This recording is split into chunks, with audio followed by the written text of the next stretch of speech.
Warning. The following program contains scenes which may offend some viewers.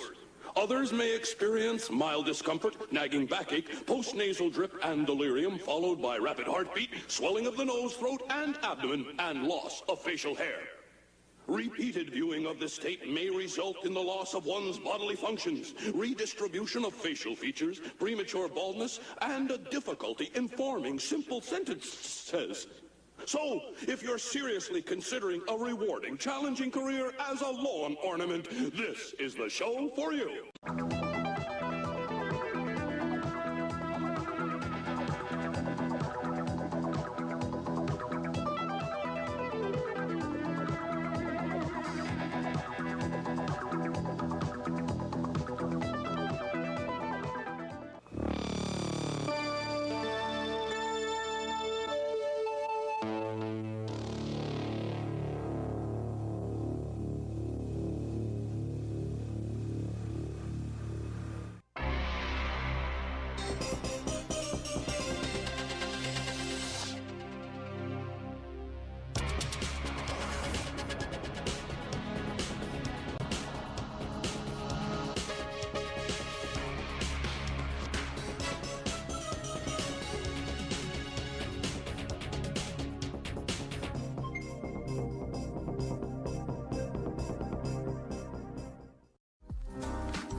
Ladies and germs. How about that blast from the past? I did a little work. You know, thanks to a hard drive crash, that shit's like fucking... Well, this is fucking terrible. It's nowhere to be found other than the internet, which I was luckily to... The interwebs. I went and found it. The intranet. I went and found it. And we're making part of the show again! I liked it when it was part of the show, even though it says celebrating 10 years, and now it's more than 10 years. Yeah. How long is it? 2012. 12, no? 12. And 14. 12 years? 16 total? Years, yeah. 17 if you count sailing camp. We started the show on that sailing camp retreat back in 87. My first one was the I had infamous heater incident. That's true. Don't nobody remember that, I bet you. I played the voice of the heater, Mr. Heater. We did it the first time Jay was ever here. I don't know the first time you were here, but it's the first time you were on.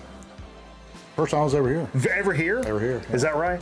Yeah. We did a bit where I was interviewing a kerosene heater. This is true as fuck. I was interviewing a kerosene heater, and then we cut to a shot of the kerosene heater, and Jay was the voice of the kerosene heater before he was ever on camera. True story. That was, the power went out, if I recall, like a few weeks before, maybe. Oh, the ice show, yeah, when we had to shut down because of the ice show. I believe that was the reason. So. Yeah. What's up, folks? Thanks for joining us. I see Truck up in here. I hadn't seen you tonight, Truck. Good to see you, buddy. Yeah, everybody else I've said hello to tonight, but I appreciate it. Definitely appreciate it. We're sorry. If there's anybody who missed, we're sorry. We're sorry. I'm sorry. Can't get to everybody. I'm sorry. Man, big time business going on this week. Fucking BTB. Crazy fucking week going on. I've been busy out of my fucking ass. We got together yesterday. Dude, crazy. We got together yesterday. Me and Steve hit some balls. That was kind of a highlight of the week. Fun, yeah. That was fun. I wasn't hitting the ball very much. I got good by the end of it, but you know, may play some golf this weekend. I ain't as good as I once was, said Toby Keith. True story. Rest his soul. We also have Zonk Man in the house tonight. Zonk Man's got some digs he wants to show this evening, as well as myself. I've got some digs I'm going to pull out that I've been kind of holding on to a little bit. Some of you guys may have seen a little sneak preview of some of these digs if you check out our late night vibes after the show when we go back over to Twitch. That's right, folks. It's twitch.tv/GrownMan Record Night. That's the meat and potatoes of the program. That's where the rubber meets the road, Jay. Right over there. Twitch.tv/GrownMan Record Night. That's where it's at. We got rubber here, road here. That's like the if you want to be the purists, go over there to sure. Twitch. I mean, yeah, we appreciate all the YouTube pals, but I mean, you know, music purists. There's people you're friends with at school, and then there's people you're friends with after school. You know what I'm saying? Mm-hmm. That's all. I'm not throwing any shade anywhere. I was going to say there's people like that you work with, and there's friends that you're with outside. Sure, but I don't like people outside of work. That's an adult example. That's an adult example that would have probably made more sense. But I don't really like people outside Absolutely. of work, though. You know, like people I work with. Dude, I don't know where you guys live, but it's been hot as fucking fuck this week. Actually, it was really nice yesterday. Yesterday. And today. Today was raining, but so it wasn't really that hot the last 2 days. no, but I want to say in the past week, meaning like from the last weekend to now, has been fucking crazy hot for North Carolina. Yeah. We had record highs. Record highs, and then you got that fucking heat index. And I don't get me started on Feels like temperatures because I'm a toddler, and that's how I have to do it. Feels like temperatures. Yeah. When I was a kid, they called it heat index because that's the science term. Yeah. When you mix in the relative humidity. I don't want to get into a whole fucking thing here, but I kind of do at the same time. Yeah. Anyway, it's been fucking hot here. It's been unenjoyable. If you have to work outside at all or do anything, even walk to your car from a groceteria. Yeah, it's a sweaty. It's unpleasant. Sweaty atmosphere. It's unpleasant. What up, Vance? Shane says I had no friends in school. Jesus Christ, Shane. I would have been your friend, Shane. I would have made fun of you around my cooler friends, but you would have still been my friend. I'm just kidding. I don't know. I mean, I don't know how much money Shane had as a kid, so I don't know if I'd be friends with him or not. That's a good point.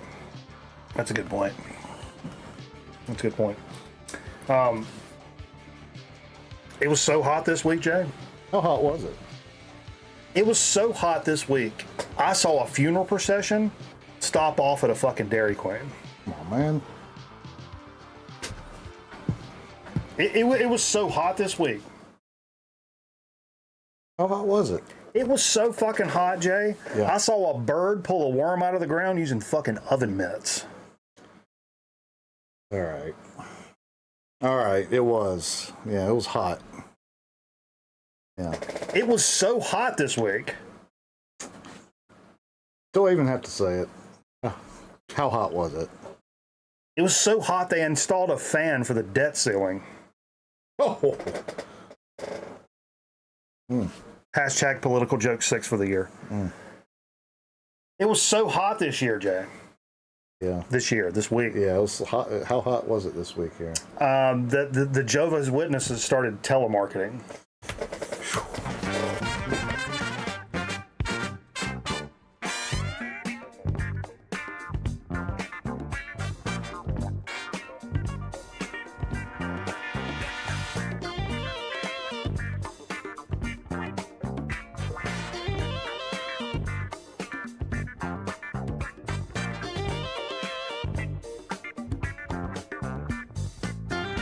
We'll do the smoke.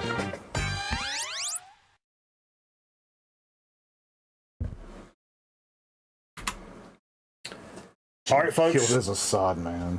Who's a side man? Thanks, Fred. Holy shit, it's Christoph. Holy Lord. How are you, brother? Oh, man, hope you're doing all right, man.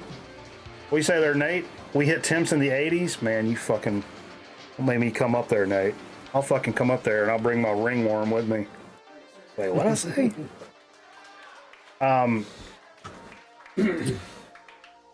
As I'd mentioned, it's been a crazy week, but not only because of extreme temperatures and a large workload on your favorite internet fella here, but some fucking crazy business has popped off, and I want to lead in with, this is not a bit. We're not doing a bit here. This is not happy fun time, and we don't like to do this all the time. But fuck, where the fuck is it? Hold on, sorry. Technical difficulties. No. But no. How long did that take? No, it's not. No, it's not a bit. What did that take you? 30 seconds? This is not a bit. So, again, not a bit. I know it's hard to believe. I'm killing the music. Correct. Cameraman, I don't know if he's in here or not, but he can vouch for all this. So Jay's got something to let everybody know about, and I'll just say this off the top. Anybody talks sideways in the chat, and they get banned for fucking life on the channel. Yeah. I mean, just say that right off the rip. Yeah. So, it's that serious. Jay's got the floor. So, thank you for that. And it's been a weird week. So I go to work on Wednesday, and get a call that my son, who, let's say, his mother and I are like close to 50-50, but she would be the primary. She claimed him on her taxes. Let's put it that way. So, technically he lives with her, and got a word that their house went down in flames like Wednesday morning, 6:30-ish a.m. Everything they owned between them two and her new husband was completely gone. Like every clothes, all the way down to clothes on your back. My kid had his pair of Crocs, basically. That's all. That's the only shoes he had. And you hear about how close it could have been.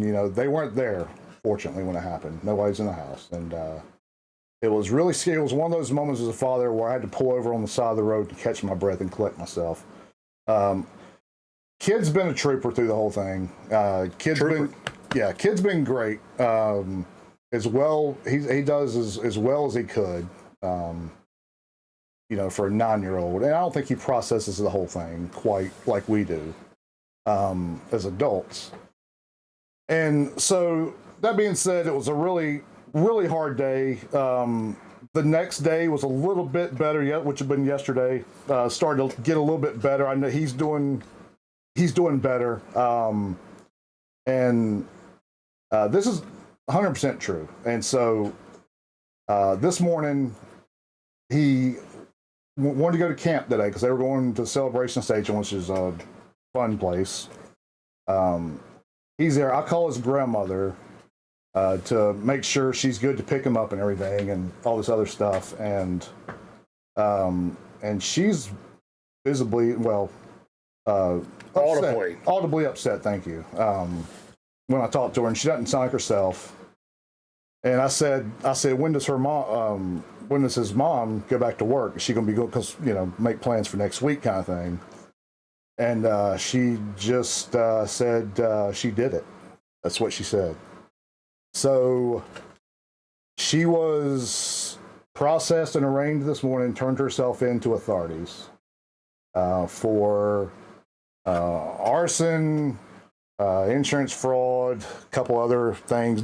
I mean, they damaged houses. Burnt the family house to the ground. Houses next door, because they were,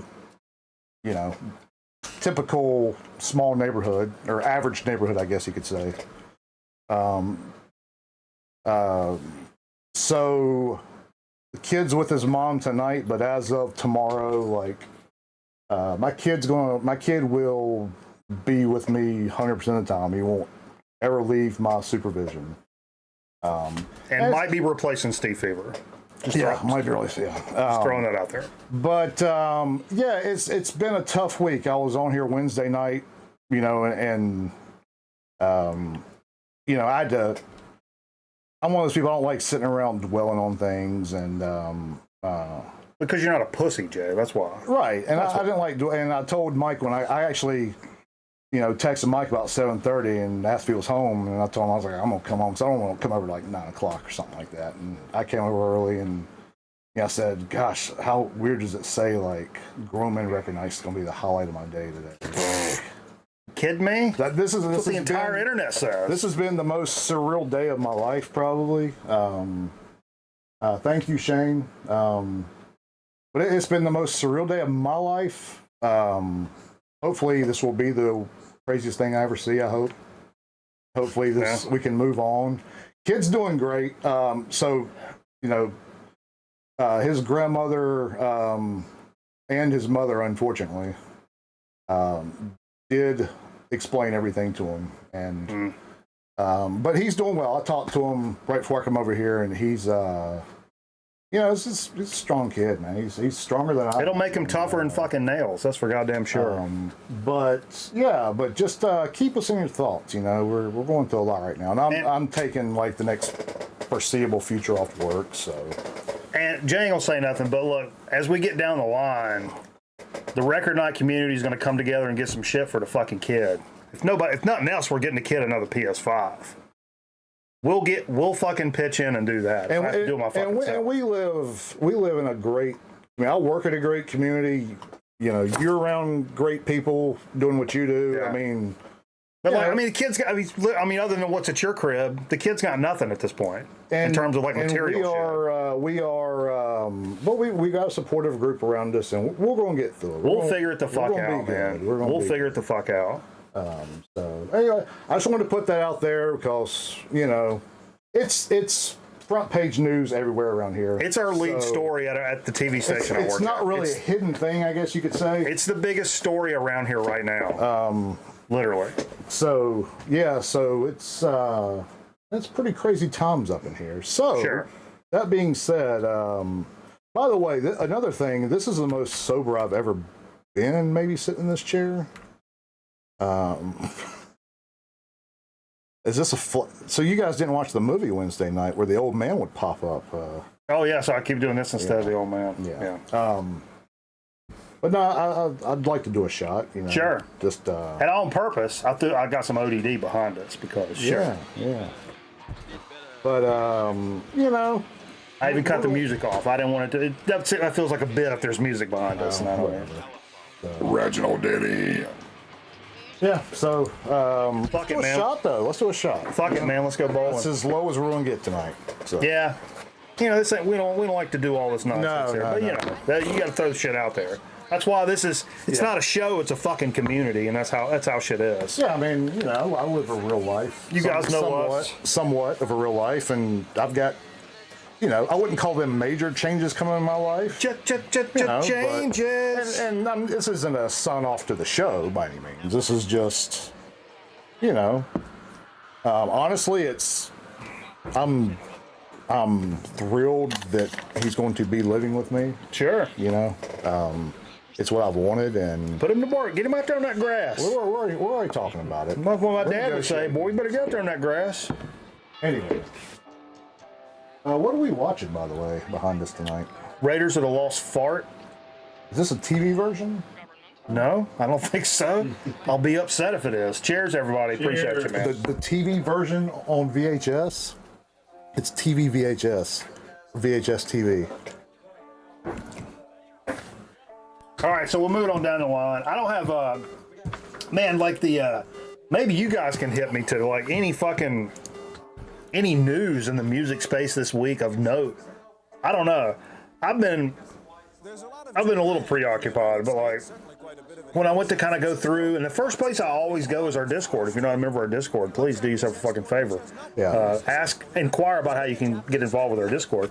But not a lot of like super big news coming out of the music front this week that really jumped out at me. I kind of looked around went to some multiple sites, checked our Discord. Multiple sites. Sure. And I don't know. I didn't really see anything that really tripped my fancy. Did I miss something? King Gizzard and the Lizard Wizard didn't put a new one out this week? Shut up. That ain't a fucking... But nobody died. I missed any fucking crazy shit? I did see... Shelley Duvall. I mean, I actually saw a short today of Edward Van Halen. She ain't a better guitar player than I am. Saw a short of Eddie Van Halen playing a Parker. Oh, I like that. They're just fucking around like in a backstage. Yeah. He wanted to feel like what a real goddamn guitar felt like. Fucking A, Parker.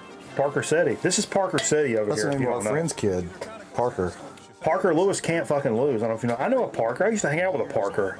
I didn't know any Parkers. Yeah, I did know a Parker, actually, one. He didn't go to UNCG, did he? Maybe. The film student? No. Was he from Goldsboro? No, he's from Greensboro. I don't remember what his last name was. Parker, wasn't Lewis, but I keep wanting to say Lewis. Either way, he couldn't lose either. Yeah, something like that. Sure.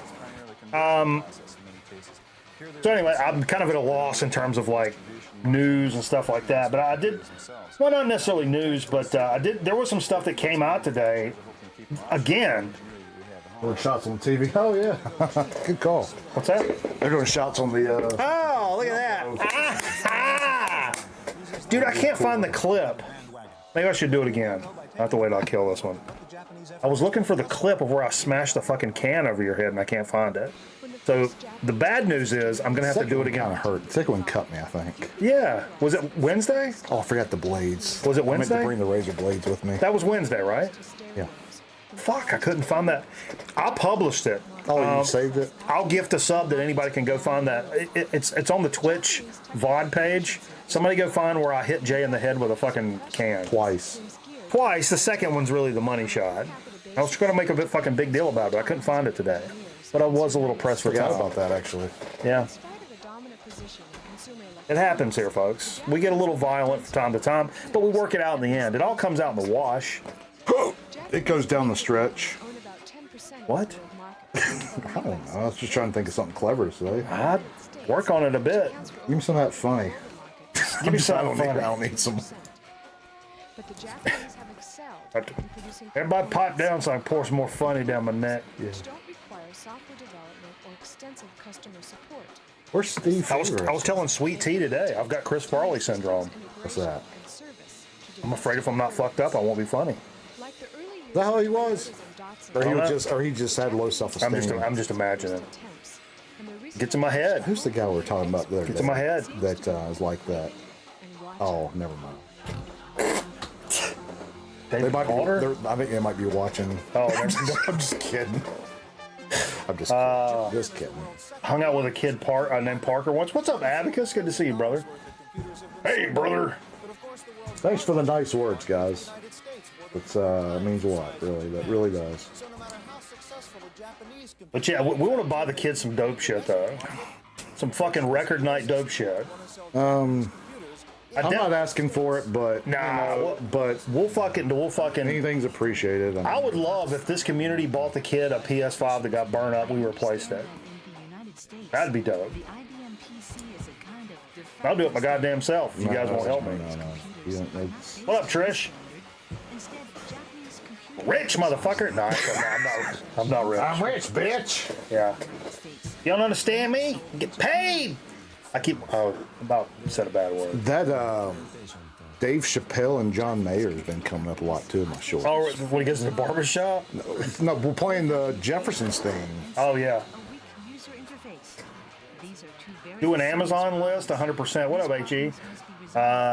Yeah. We'll get him back right, man. We won't fuck around. You guys know, come on. This ain't the place where you fuck around. Everybody knows we don't fuck around here. This ain't the place to fuck around. I'm at a fucking loss here. So some of the stuff that came out today, my shit's all out of order. It's all right. My ass has been on order since '81. So is my wife. Who knows that? I bet maybe Scotty, maybe Shane knows this band. I missed the arrow key like 3 times right there. If anybody's counting. Cosmic Psychos. You ever seen that? Look, first of all, The this name actually sounds familiar. this cover. but That's look pretty at cool this cover. here. Look at this. What does that say? Go the Hack? These guys, I think they're an Aussie punk band from like the like late '80s, early '90s, and they came out with this shit. They got a few albums out. Let me see. Touring the globe and influenced a generation of Seattle musicians, Mudhoney, the Melvins, Pearl Jam among them in the process. There's also a documentary, which I didn't realize, Blokes You Can Trust. Blokes. Yeah. I thought I saw that sound like penis. This is a... Bloke? Sounds like penis? Yeah. What's wrong with you? I thought I saw it was an Australian term for Paul's going to penis. light you up for that one. I saw it sound like an Australian But this is term. from 1989. Go... Anyway, I don't fucking know. I listened to it today and I was like, man, how do I not know about this band? Scotty says, yeah, great band. Oh! Aaron, come on. Aaron Griffin! Come on. You make me choke my fucking dick, son. You're Dixon. Aaron, thank you, man. $100 for the kid? Man, we ain't even Thank you, fucking Aaron. started nothing up here. Thank you, Aaron. Good Lord. It's got to have a pickle attached, right? Sure.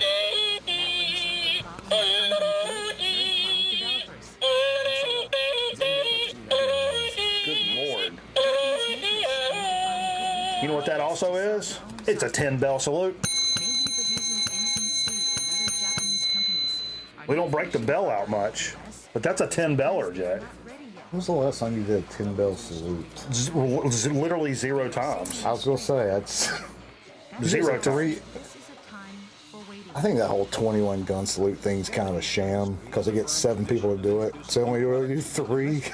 Nah, I want 21 motherfuckers. I know. I want you one shot apiece. I want one guy to shoot 21 rounds at my funeral. 21 rounds. Even though I didn't serve. And like Zonkman though, he served. And much bigger rounds. So Zonkman deserves one single person to shoot 21 rounds at your funeral. If you're an artillery guy, do you get 21 howitzers? Or a mortar? What? They do the loud My one. uncle shot the howitzer in Vietnam. They do the big ones at Arlington sometimes, the howitzers. Or presidential funerals. Yeah. Or presidential parades. Sure. They'll just have to clear the scatter zone. I think Zongman mentioned this last week and mentioned it again today. Did you bring this record or did it come out No, I today? didn't. Okay. Do you already have it? Yes. Okay, I'm okay. out. Well, okay, sure. Well, I didn't know much of this band other than the name, and it's one of those things I will have to say, as I consider myself part of that stoner rock, doom community. I'm pretty invested in the whole scene. You know what I mean? Guys, we got to do better with names of bands. Moving forward, from this point forward. Talking about naming people that name bands? How many wizards and witches and fucking lords and buffaloes and fuck. Look, I love all of those bands so much. And at some point, come see me. at some point, they're homages to bands that maybe came before them. That's fantastic. Name your own fucking band. Yeah. Get creative with it. Don't name everything Wizard, Weed, Mountains, Holy. That's my idea. That's my business idea is to get into band naming and branding. Lord Wizard Witch Tits. Yeah, see. But I do love when I do stumble on something like a band that's fantastic. I think they're out of Kansas City, maybe, called Keith Mountain. Okay. If you've never listened to Keith Mountain, Keith? no, not Keith Mountain. Keith Mountain, former tight end for the Kansas City fucking. I was gonna say that was one of your cousins, Keith, wasn't it? Now he died. Oh, I'm sorry. Oh well, he. I'm not even messed up either. That's funny. Keith, though, you talked about Keith before. Keith did die. He gave me the water knife. That's who I went balloon chasing with. Yeah, the water knife. Oh, okay, yeah. You made me pull out the serious talk graphic again. That's not ideal. This is gonna take away legitimacy from us. I'm gonna delete this show. Aaron. Oh God. But no, I love this fucking cover. Lord Buffalo. These guys are out of Austin, Texas, and they put out a shit ton of records. They've been doing it for a really long time. Have you been into them for a long time? No, I've only got the last album. That's it. Okay, yeah, I've seen this name bounced around, and I think it was one of those things where I was kind of like, kind of turned off by the name, or like, oh, okay, there's a Lord Buffalo, there's a King Buffalo, there's a King Wizard and a Gizzard, and there's a fucking, goddamn. How'd you hear about them? The last record on this show, maybe? I don't know. But here have it. I love this. It's a brand new one by these guys. They're from Austin, Texas, and they're really in the vein, to me, the number one thing that jumps out. If you're an All Them Witches fan, you'll love this band. 100%. 100%. Nothing about these. I don't think they really get very heavy. Yeah. They don't really get very heavy. They're very vibey, psychedelic. I hear All Them Witches. I hear fucking maybe Black Keys at times. The hype sticker on the new album even says like psychedelic folk. Psychedelic folk. I mean, I don't know if I'd go that far. Right. I'll see what this says about it. They got a lot of droning violin, guitars, drums, and vocals, while the quartet wades in the same murky waters as Dark Emotive Brethren. Brother. A lot of okay. All Them Witches, Earth, Dylan Carlson shit, Chelsea Wolfe, Nick Cave. Chelsea Wolfe. A lot of Middle Eastern influences and Western folk, Americana. It really does have this fucking. Hey, baby Jessica, thank you for becoming a friend of the program. Thank you very much for that. Appreciate that. But it's a very. It says takes the record in its own enveloping meditative direction. That's a great way of describing this record because it does have this. For these guys being from Texas, it's got this kind of like fucking desolate Western. What do they play? I was going to ask you. What like are they Telecasters? Are they? I mean, it's got a little droney kind of. Yeah, it's got a little twang like a Telecaster. I don't know specifically like their rig rundown situation, but it's definitely not straight up like fuzzy ass humbucking type stuff. There's definitely some twang on that thing. Yeah. For sure, in a very positive way. So I don't know. Thank you, Shane, for that. If you want to check them out, man, it's Holus Bolus is the name of the record on Blues Funeral Recordings, which do a lot of great stuff. Blues Funeral does fantastic records. That's one of those when you see like Ripple and you're like, all right, I don't know this band, but maybe I'll take a fucking look at it. Blues Funeral is another one of those. Heavy Sykes, another one. Rod and Easy to some extent, but Rod and Easy's gotten so wide and branched out that, you can't look at everything maybe. But it's one of those where you see this label, maybe you take a couple of minutes out of your time and check it out. Fantastic record. Great cover. The stuff I listened to today I really enjoyed. So check out Lord Buffalo. Even though we need to do better with our names. But they've been around a long time, so I'm not going to shit on them. It's not like they come out last week, because that would have pissed me off. But I'm waiting for a band to just come out that's named Buffalo, New York. Sure. Here's kind of the. I'll say it. This may be a wild card. What's that? Oh, I like the graphic. It's not a wild card for me. You're a Sammy Hagar fan. You're going to see him this next week. Creed's coming next week. Oh, we going? No. Talking about taking my kid somewhere. Maybe we'll go see Creed. Me and my kid will go get baptized by Scott Stapp. What's wrong with that? Come on, Zonk. Kami, what's up? How you doing? First of all, look at this cover. This is fantastic right here. I'm a big fan of this guy from way back. This is music, and mu is like the Greek symbol for mu, the fucking. But this guy's been around for fucking ever. You're asking the guy that thought it was Spanish earlier. Yeah. Mike Paradinas. He did shit with the initial. This guy's been doing electronica music since like the 80s or 90s. Really know him from his 90s and 2000s stuff. Could be closely linked to like an Aphex Twin type vibe. If you like Aphex Twin type stuff, music is one of the pioneers. And I always wanted the record. It's called Mike and Rich. Yeah. Which he does a record with Richard D. James and Mike for expert knob twiddlers, where they're looking at a board of Connect 4. That's the cover is Connect 4. But anyway. Brand new record from this cat today called Grush, Glow in the Dark, and it's a bunch of fucking weird ass bangers of that throwback kind of ilk. I mean, I guess he could have done anything at this point, but like this feels like something that could have came out in the middle of like that revolution of warp bands in the 90s, warp groups, Aphex Twin, fucking. Speaking of, I've got something to throw out. So I saw today on a short. You're a Nine Inch Nails guy. Yeah. I saw Trent Reznor from 2013 at a live show on stage with just him and a little tiny processor on this big ass stage. You know what I'm talking? Do you know what I'm talking about, by any chance? And it's weird. Have you ever seen that when Maynard's in that band before Tool and he plays that Public Access show? I don't remember the name of the band. I may have seen something, but it was weird. It was Trent. Are you into the Chemical Brothers? I do. I like the first couple of Chemical Brothers. I like the name Chemical Brothers. Block Rockin' Beats. Block Rockin' Beats was the one that blew him up. Yeah. The album before that, though, I don't remember the name of that track. Oh, the Dust. Something about Dust.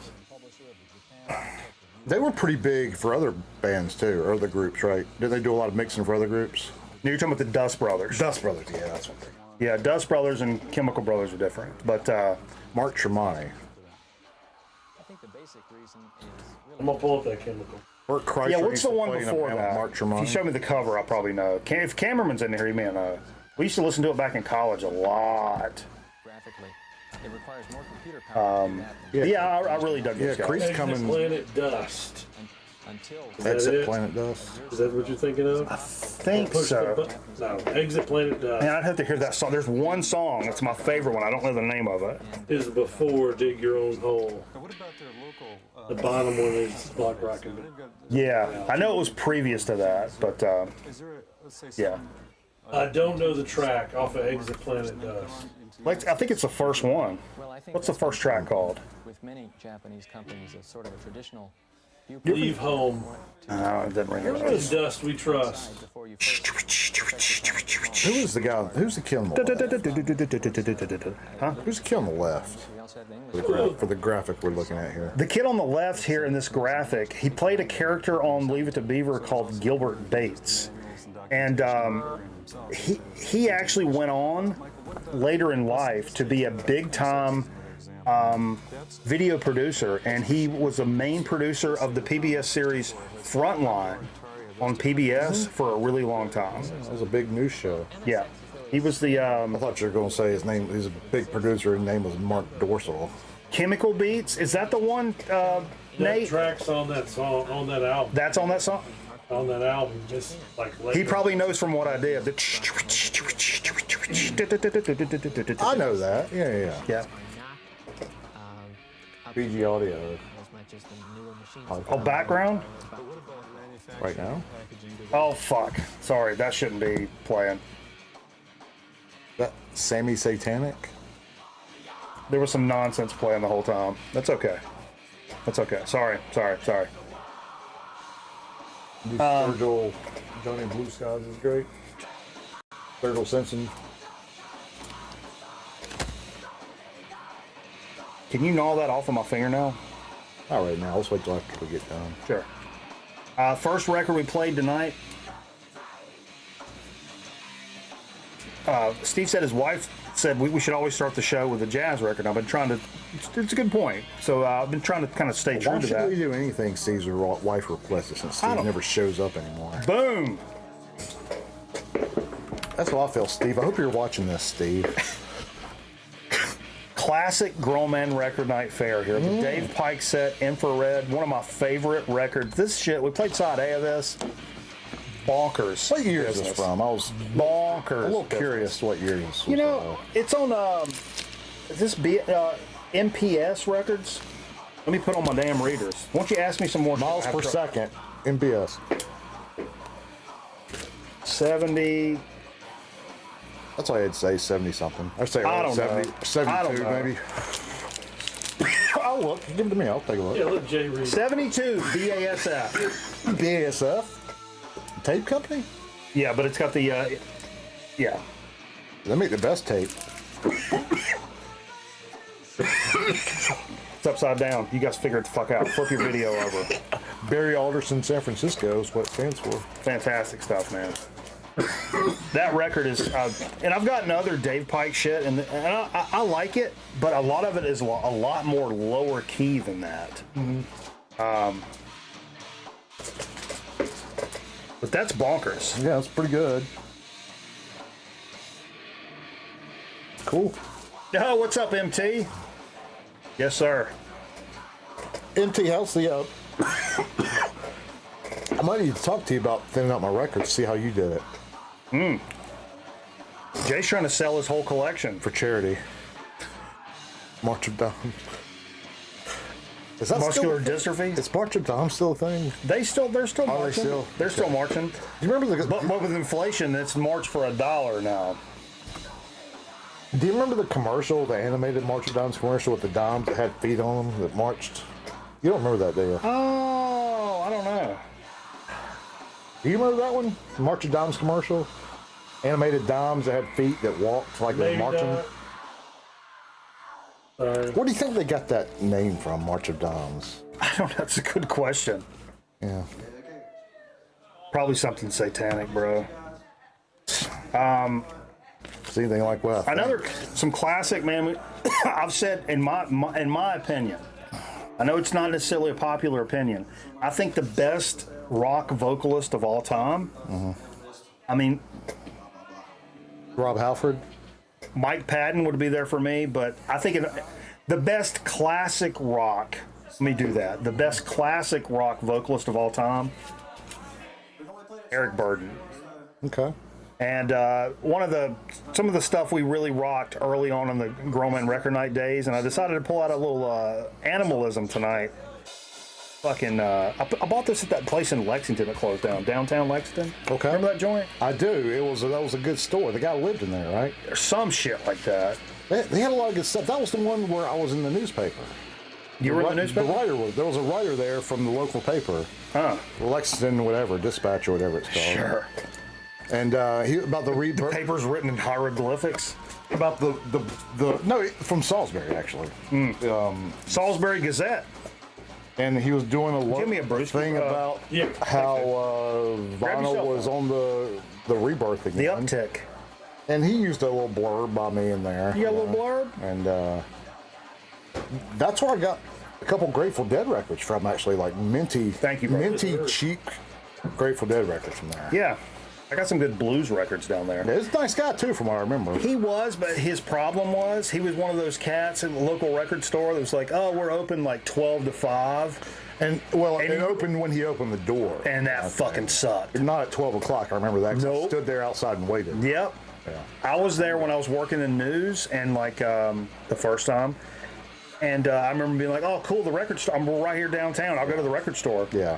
Said he opened at 12, and it was like 12:45 before he opened the door. He had a lot of good shit, though. I don't respect that. No, not I at know, all. like, it's a record store, and it's like, you know, free. Laid back and cool and all that. Yeah, laid back and like whatever, bro. But if you say you're opening at 12, you better open your fucking doors at 12. Yeah, that's one thing. I'll wait till 12:04, but give me a fucking break, will you? That's one thing I like about What up, Sean? Our guy down here. He's like that, you know. Jerry. He likes. He says, yeah, if I'm gonna be here, if it says 9 o'clock, I'm gonna be here by 9 o'clock. I respect that. Like because he comes in early, I think he does. Because at the end of the day, it's still a fucking business. I mean, let's not Yeah, get it's a crazy. reflection of you as a person. Yeah, and like, yeah.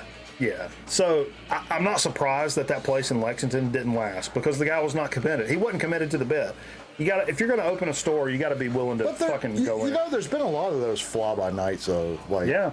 and some of them have been really good stores and could have done very well too, which is the sad part. That's the sad part. I think that's the. I think people that were opening the stores weren't prepared to put in the work that it really requires. CFPG, that one we had, was a really good store at first, and then they just got slacked. They slacked you can't- off, and Initially, when you first opened, especially back then, you could count on people bringing in their mom and pop's record collection and sifting through it and getting a lot of great classic rock and shit and putting it on your shelves and making a fucking bazillion dollars.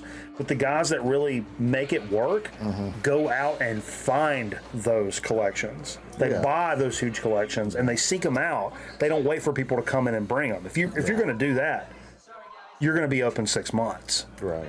Especially nowadays. Yeah. Nowadays, you really got to put in the fucking work. You know what I mean? Yeah. And some of those people that were, you know, hey, cool, I'm going to open a store, but you didn't realize when you started it off what kind of work it actually meant to put that in. You know? I'd be curious to talk to somebody and see if it's What up, gotten Nate? harder from an operational standpoint because people might. Since vinyl's gotten more mainstream, do you get more people that come in and hear your price and just turn around and walk? Well, out? no, I think the harder problem for record stores today is the new vinyl, which is what a lot of like casual collectors want, or the nice reissues and shit like that. But the record stores don't make fucking dick on those records. The markup on those is not enough to support what they have to buy. Used to be, I know. It was terrible. It's a terrible margin. Patrick for that. says like a couple bucks or something like. Yeah. And that's the same thing about car. That's when you go buy a car. It's the same way. Yeah. Like you got to buy a used car. Well, they got to sell you a used car to make money. And Yeah. It's tough. It gets you in the door, I guess, kind of thing. That's tough because when you realize like that's your market and that's the people that want buy at Walmart and sell at your store. People do that. People do that. I've done that too. People do that within a mile of here. Yeah. Come on. Come on, man. Sorry, come on. No, You're better than that, Jay. But that stuff, some of that stuff does kind of, the Target limited edition might be worth something in a year. Yeah, and when you can't, you can no longer find it there, then it's, Because I've seen them from a lot of places where it'd be $24.99, let's say. I bought some like used either Target or Walmart exclusive record. My Master of Puppets and my Weezer, I think both are. One of them's a Walmart, one of them's a Target. My John Mayer's a Target exclusive. You ever bought from Target or Walmart? Yeah. Yeah. Well, Aaron just found the last week he posted it to the Discord. That newest Rolling Stones record that came out last year. I had it, and it was probably out of Walmart. Walmart. It was like marked way, way, way down. It's like Yeah, I don't know about much, but because it's usually like a lot of the stuff I already have. I mean, honestly, unless it's like something that was recently re-released. I have never walked into a Target or Walmart like physically and purchased a record. I bought the John Mayer one just because I saw it in passing. And got it. I almost bought Travis Scott, I told you a couple weeks ago, at Target. Like Travis Scott? The Astro World. You get the Travis Scott meal at McDonald's? Did I get it? I'm sure I did. Okay. Congratulations, you've received 100 messages today with Restream Chat. Yay, everybody. Yay. Let's give everybody a round of applause. Or you can clap like an alligator so you don't hit your neighbor. That's so Dave Coulier. I take that as a compliment, Jay. Yeah, you should. Yeah, you should. sure. He's an entertaining gentleman. Cut it out. Yeah. Get out of here. His big stick there. Yeah. I'm the bourbon chili man. Does this Scott Miller outside trampoline? Okay. Mr. Prowler cashing some banana bucks to hear side B or 2 or B. Or what would you say? You a B or a 2 guy? Either one. I can get along with either one just fine. You don't want to be controversial. It's whatever it's called. It's whatever it says. I understand it. You don't want to be controversial. Second side. First side. ZZ Top's first album, which is absolutely fantastic. If you don't like this, you probably don't belong here. Side 2 of this record we played tonight.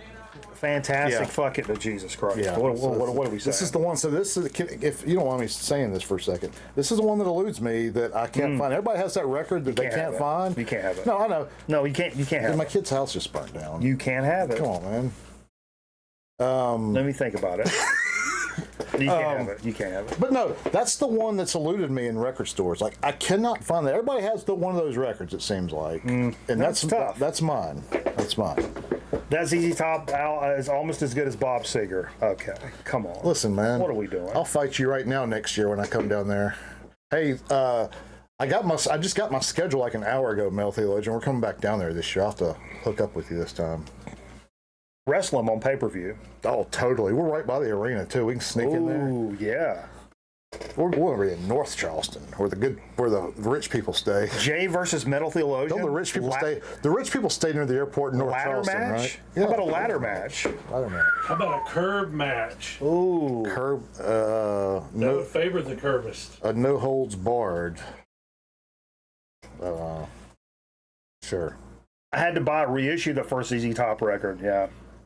Oh, it has What up, been. Clan? Has it been Money's on reissued? Aaron? I didn't even know it was reissued.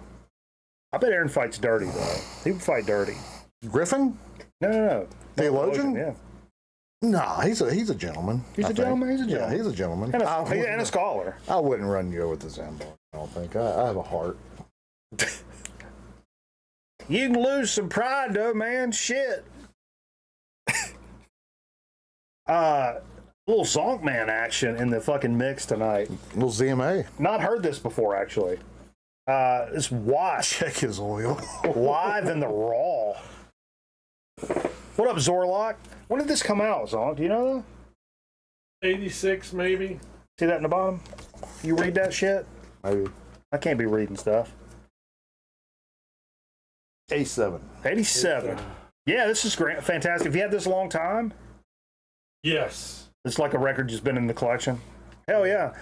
The only Wasp I have is the first record, which has Be Somebody on it. Want to be somebody. Want to Be Somebody, which is, I love that fucking There's song. the great man. Chris Holmes. Have y'all watched the Chris Holmes documentary? I have. Yes. Yeah, very absolutely. good documentary. Too, yeah. Dude, I said this since we're, wait a minute, I gotta do it again. Like he's a really nice guy. Like he's a good dude. Like I gotta do sober. it. I gotta do Oh, it again. sure. I gotta do it again. yeah, go ahead. You're just taking away its credibility though. No. But I was telling Zonk earlier, after Finn died, one of the first things I thought of as like, what the fuck am I doing kind of thing, that Chris Holmes scene popped into my head. Drinking yourself to death, The basically. pool scene. Yeah. And I was like, all right, brother, let's make sure we don't do that. We're not going to do that. It really popped into my head. Dumping vodka like a fucking, and I've done that in the past. I've done that exact thing. Yeah. And I was like, we can't do that. I can't do that. Can't do that. I can't drink vodka like that. Oh, I can. Can you really? You can chug it like that? I used to, dude, Can you? back Can you chug liquor? in the 5Ls days, like the real 5Ls days. We should do it one night just for exhibition on here. Me trying to do it, it would just go. I was over a fifth by myself. I would crack the second fifth. And that's why I know it's in there somewhere, but I squelched that bitch down, you know what I mean? And when something really bad like that happened, I was immediately like, all right, don't do that. And probably a lot of you thought, that's what he's going to do. I can barely chug a beer. That's what he's going to do. But I didn't. So God bless me. Yeah. I said it. Sure, I'll toot my own fucking horn. Yeah. I think somebody said that wasn't real liquor. Oh, in that scene? I mean, it was. People told me that too. What are you drinking, water? I'm like, I am I not. said the same thing about David Lee Roth, which I could see David Lee Roth drinking tea in his. All that, there's that Eddie Van Halen clip where he says, don't never drink anything that's not clear or that you can't see through. And he goes, remember that? You ever seen He that? was a big Smirnoff guy. Yeah, that's what it was. Yeah. The first Wasp is the best by far. I love that record so much. So much. They were good back. I've told this story a bazillion times before. I told these guys earlier when I was a little kid, me and my mom were in the High Point Mall, like our local mall here. And we went into this record store, and I was looking at tapes back in the tape day because I was buying tapes when I was a kid. And there were some like high school kids like looking at some tapes. And I saw what they were looking at. And I went and pulled it out, and I brought it over to my mom. And I was like, Mama, you see this? She's like, yeah. It said, Wasp. And I pointed to the end of the spine of the tape, and I go, we are Satan's people. And my mom goes, well, good Lord, go put it back up there then. I tell you, a tip. Rib tip? A tip for You see that sign that says rib tips? A tip for being if you want to be controversial and get out there is be an acronym for like a satanic band with an acronym, and then you have people guessing what it is. Yeah. Like Kiss, they're the most satanic band I remember from the '80s. Kiss, Knights in Satan Service. Yeah. Kids in Satan Service. Oh, I've always heard Knights. I've heard both. I think the Power Team. told me that. AC/DC. I told my dad he had an AC. Antichrist Devil Child. I said Devil Children, but my dad had a dubbed copy in his collection. And I thought, Daddy, you know what that means? Antichrist Devil Children. And my dad like stomped it, like broke it. Oh, the Commodores? Of course. But yeah, like whatever. Moving right along. Also from Zonkman's collection. He said he had this tonight. I was like, yo, I've got this record, but holy shit, when's the last time I pulled it out? Pull this bitch out. Hometown Guitar, Chet Atkins, and I specifically wanted to hear side 2 because it had a great, it started out with Sweet Georgia Brown. I was like, whatever. But Blue Angel, Get On With It. But there was a track called Reed's Ramble. And you know that's fucking Jerry Reed. So I wanted to hear that side. Pickin' Pot Pies, the next track. Also, holy fuck. And the last thing on my mind, which is a little slower, but it had Reed's Ramble on it. You can pick this up. This is it used to be Dollar Record City all day long, but a fantastic. If you're a guitar player, you're a guitar picker, or you appreciate guitar compositions at all, anything by Chet Atkins, never let the availability and the price of a record negate how fucking monstrumental this thing can be. Yeah, I mean, I know I said monstrumental. Sure. Because it's a fucking monster. And Chet Atkins is just fucking... He, in man. 67, he was the winner of a Playboy poll for Best Guitarist. Okay. He won Sure. a Grammy in 67. Yeah, fantastic. He's, as far as pure guitar playing, he's up there. I don't care what genre. Absolutely. And my favorite, there's a, you remember those Johnny Cash specials? Those Johnny Cash show. I know or exactly whatever? where you're going with this. Yes. Yeah, there's an episode of the Johnny Cash show or whatever where it's Chet Atkins and Jerry Reed playing together on stage. Mm-hmm. And Chet says, which is funny as fuck, he says, Jerry writes, no, or maybe, I can't remember, but maybe Jerry says it. He's like, I write them, and Chet remembers them. Yeah. It's one of the greatest lines I've ever heard. I write them, and Chet remembers them. Threesome, though, of Cash and Chet Atkins and Jerry Reed was...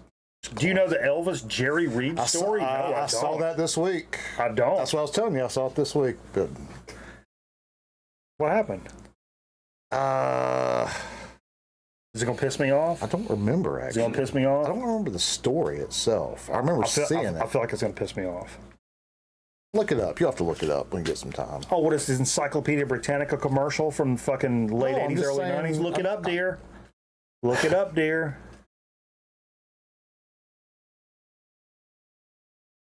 You want to hear this joke about encyclopedias?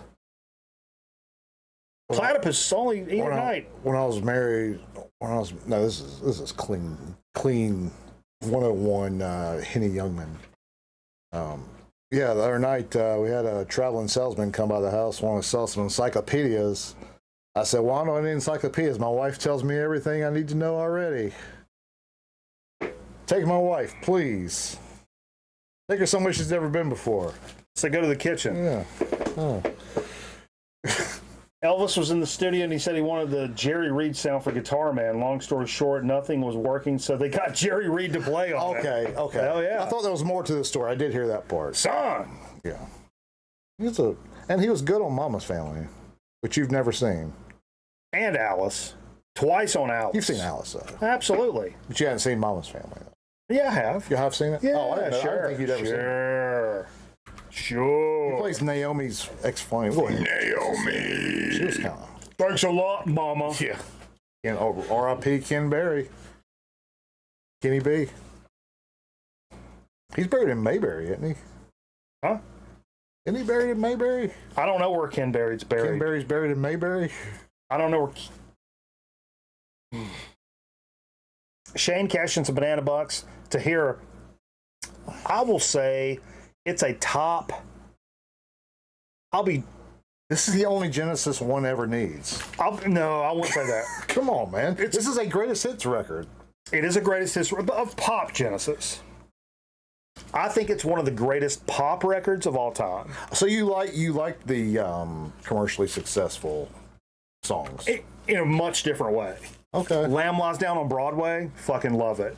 Fucking Trespass and all that shit. I love that shit too. Because it's proggy, fucking, you know. Abacab. There you go. I like Abacab too. But this is, I put this up there with like Thriller. In terms of 80s, I think for pop records, it's this and Thriller. After hit, like where you hear every song, you know it without even, yeah. Whether it's because of radio or whatever, Yeah. this and Thriller, where you know every fucking song. Yeah, there's a few. And they're all bangers. There's and a they're few all, that you are know, like that. And some people are going to be like, that's not, you know. You know, I hate to say it because it's going to piss off a ton of people. Sure. But first Boston record's kind of like that too. Yeah. You've heard every song of that on classic rock radio. Yeah. But it doesn't, as far as like iconic though, it doesn't quite hold up to these records, I don't think. But it's up there. I think I love pulling that record out. Yeah. I mean, it's one of those records that initially when I bought it and put it on for like the show or like whatever, it was kind of like tongue in cheek, like, oh yeah, because it was like corny or whatever. And I thought it was going to be funny that I put it on because it's corny, and I end up like actually liking it because I like the fucking songs. You know? Oh, absolutely. I mean, it's got Land of Confusion, which was your favorite, right? Land of Confusion is so fucking good. And it's actually a heavy song. Like the structure of that song is heavy as fuck. Dun, dun, dun, dun. Yeah. I think so. Yeah, pretty, What up, Eric Power?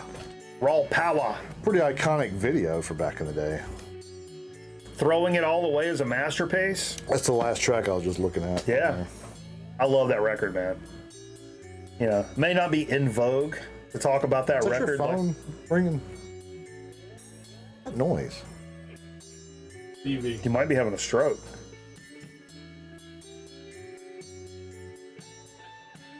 You ever had a TIA, Jay?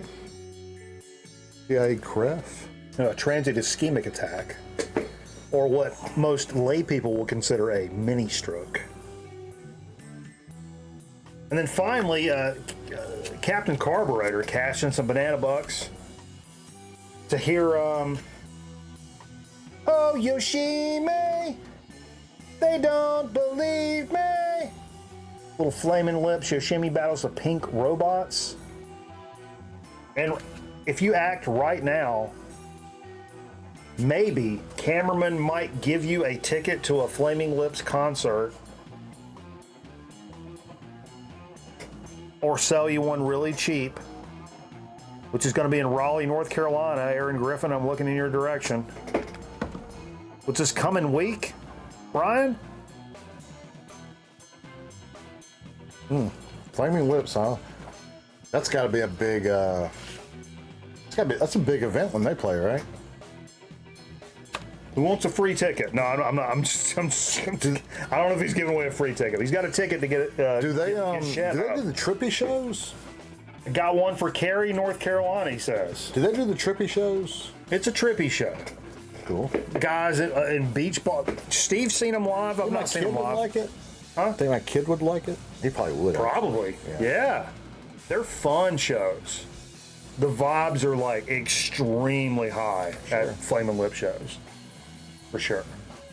Yeah, I've seen some. You played some, or Steve maybe, or somebody played some live like video for me. And it looks pretty cool. He gets in one of those plastic bubbles and walks around the crowd. I saw. Yeah, that's what I was just talking about. Yeah. So they do shit like that. It's fun. It's fun times. Your kid ever done mushrooms? Oh, we can mute the mic if we need to. No comment. At Coca Booth, I didn't even know about that Coca Booth place until like last year. Cause that's where Slash is coming or just came to. Oh, that's my favorite Beach Boy song. Bermuda, Jamaica. I know, that's what I thought. wanna Apparently it's take the old you mayor's name or Bermuda, something. Bahama. You'll be in Rhode Island of all places. Come on, pretty mama.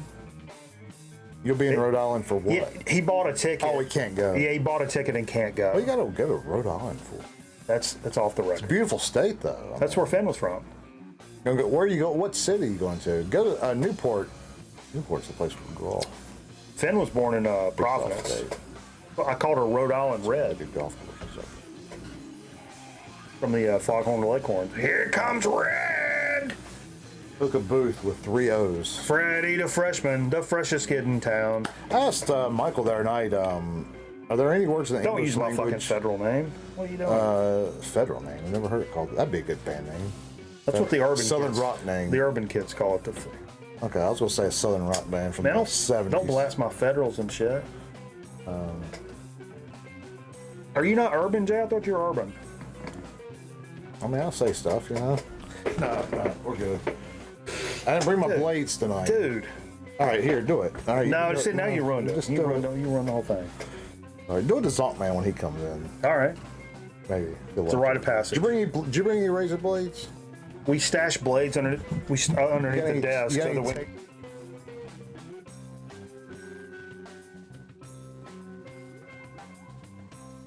Make it look like Slash you, and- yeah, Dusty Rhodes, man, Dusty Rhodes. yeah. Dusty Rhodes' forehead was I am risky business. one time. I ate hash browns off Dusty Rhodes' forehead after on a Sunday morning before church. I was like 10 years old. What? Yeah. We met Dusty Rhodes at this cafe. It was called the Coliseum Cafe. You remember that? I do remember that. Yeah. We met him up there one morning, and he said, "Hey, son, order some hash browns." And I ordered some hash browns, and he laid down and said, "Here, eat these off my forehead." So I took a knife and I cut the hash browns, and he said, "Oh yeah, that feels good. Just cut me up, brother." So I used the knife, I cut him, and I ate hash browns off his forehead. Man. 88. 88. Good year. Great entertainer. Great entertainer. It's 48.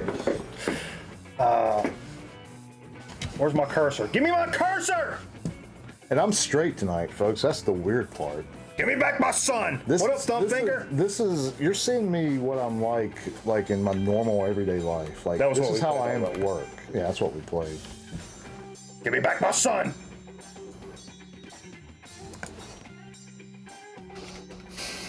It's time for some marbles, but I gotta boot that bitch up. So you gotta give me just a moment, will you? Be that B.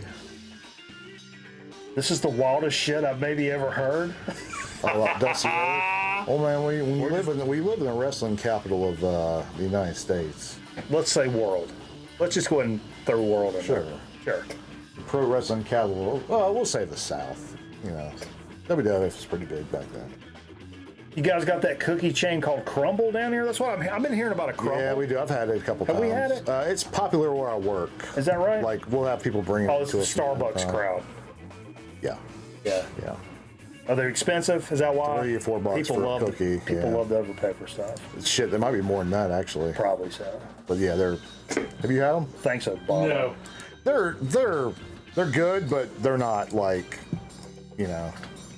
Oh, let's get into this. I saw that. Yeah, Neighbor Sharp. Brian from Alf died. yeah, I saw that. Benji Gregory. Saw that. Benji How old fucking was Gregory. he? Did you say?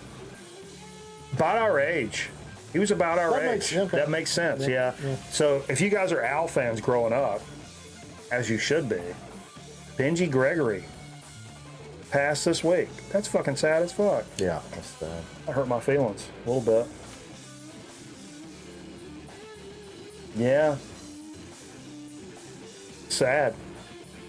Yeah. What? Who's next? Jeremy Miller? Let's hope not. He's an American treasure. Fucking telling me. Some people say Kirk Cameron's an American treasure. Oh no, he's not. He's just a treasure for He's Christ. He's a Jack's Music Corner with the Submarino over on the fucking YouTube side of things. Hey Jack, thanks man, appreciate you, homie. Jack. I'm sitting in You the know chair. what? I'll give Jack a little pickle. Yeah, Let me give Jack yeah, a little go ahead. yodeling pickle. ahead. Sure.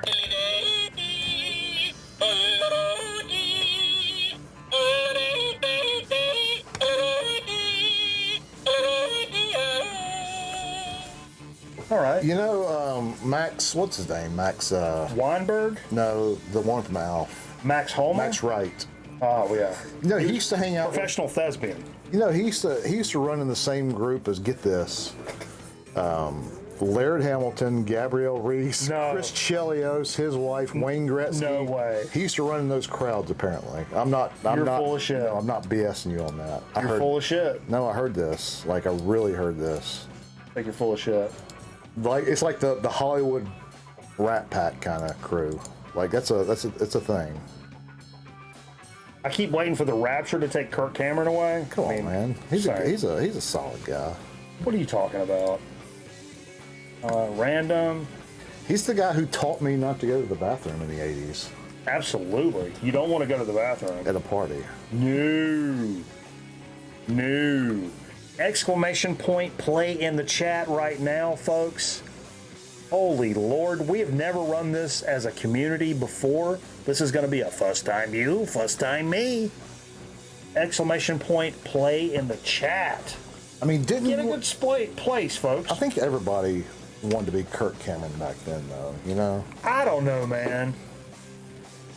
who'd you want to be? Like who? Because you obviously had Because I had days back then where I would wear certain things to school because it was cool. They saw it on TV. Zach Morris was one of those. Yeah. The Cons high tops with the acid wash tucked behind the. Like who was like? How about a Kevin Stone? You did the Miami Vice, right? I did Miami Vice, Okay. and we've lost those graphics actually. But what about a Kevin Stone? From Mr. Belvedere? Yeah, absolutely.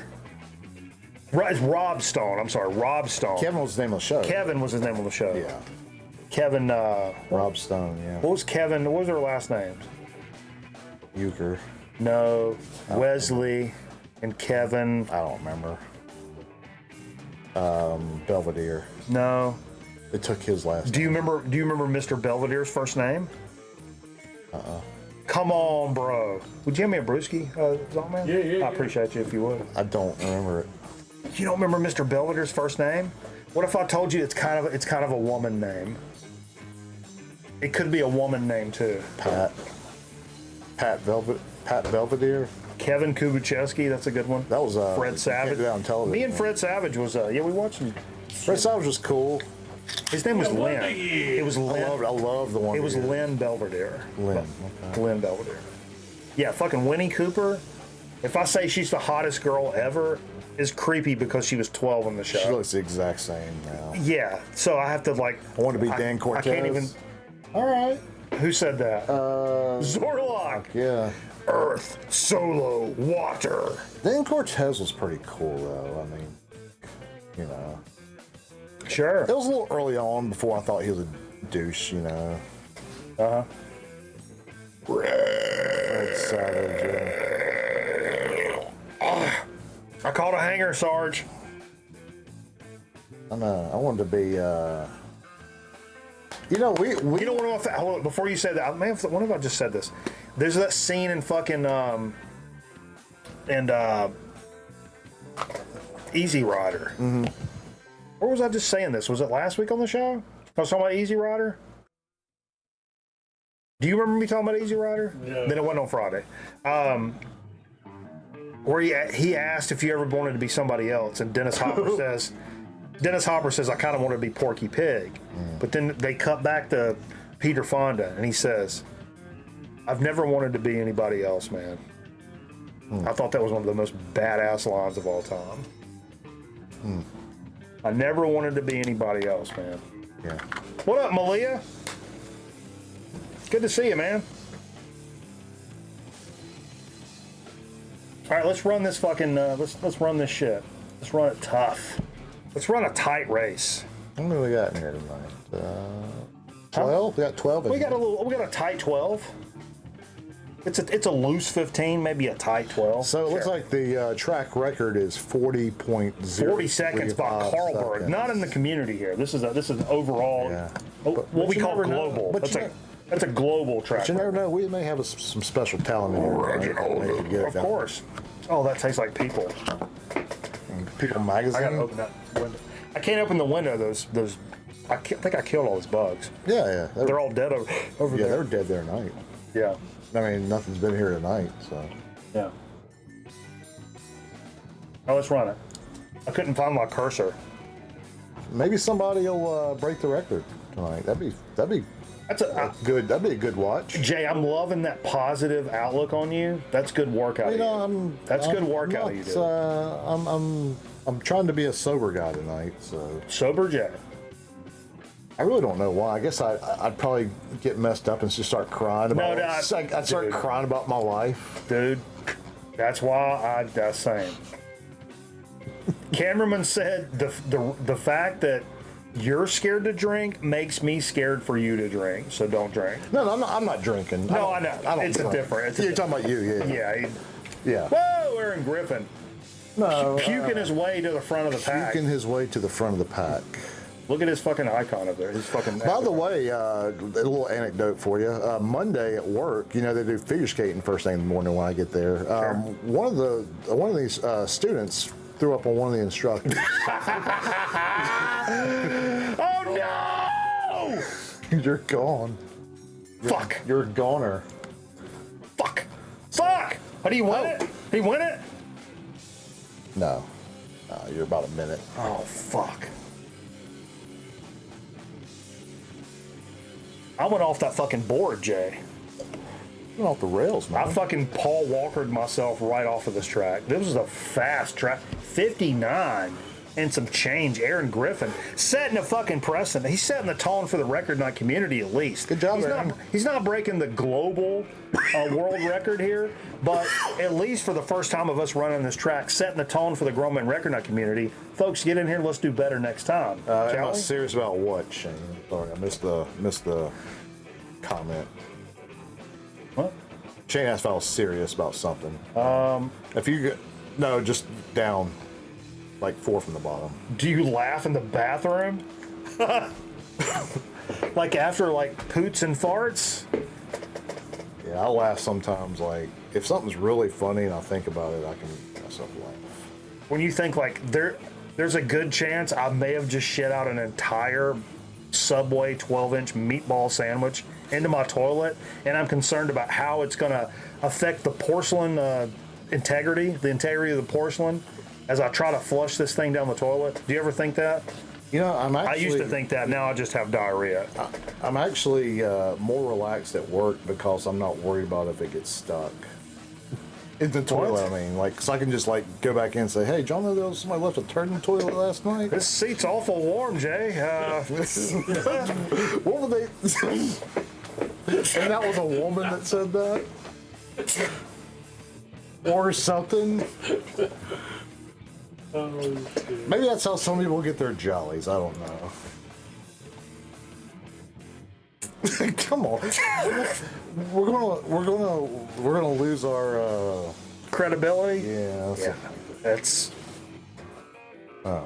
I'm waving at that ship that's already fucking sailed. Oh God! I lost my credibility in '81 when they put me on suicide watch. Oh, dude. I lost my virginity to my aunt. Oh man! Let's get into dig of the week. Your aunt. That didn't really happen. The one that died of COVID. Come on, man. Don't go there. Don't go there with that. No, we're just. This is all goofs and gags, folks. Goofs and gags. I don't know if Bleach you're. and blood. I don't know if you're into goofs or gags, but this is the spot. This is the spot. 100%. 100% goofs and gags. We got the Zong Man stepping in here. Whoa, where'd Jay go? I'm not leaving. I'm literally going to. Okay. All right. All right, dude. What's been going on, man? Shit, man, we're hanging out at Grown Man Record Night. Hell yeah. Spinning some records. Hell yeah.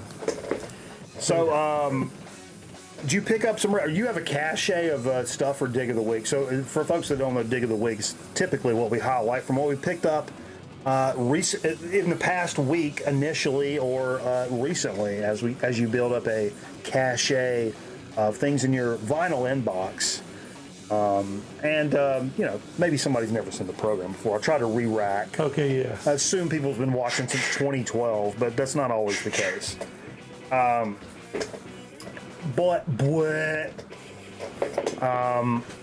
You've got some stuff that you've picked up recently in your vinyl inbox. Yes. You know Super Wes? Yes. He's a very old school I don't want to say very old. That sounds like he's fucking 80 years old. But he's an old school VC cat we met up with, virtually way back in the day. I love how he does his videos back in the day where he would do, it's called the vinyl inbox. So he would buy things on a whim or like, this looks cool, or somebody said I would dig this, or like whatever.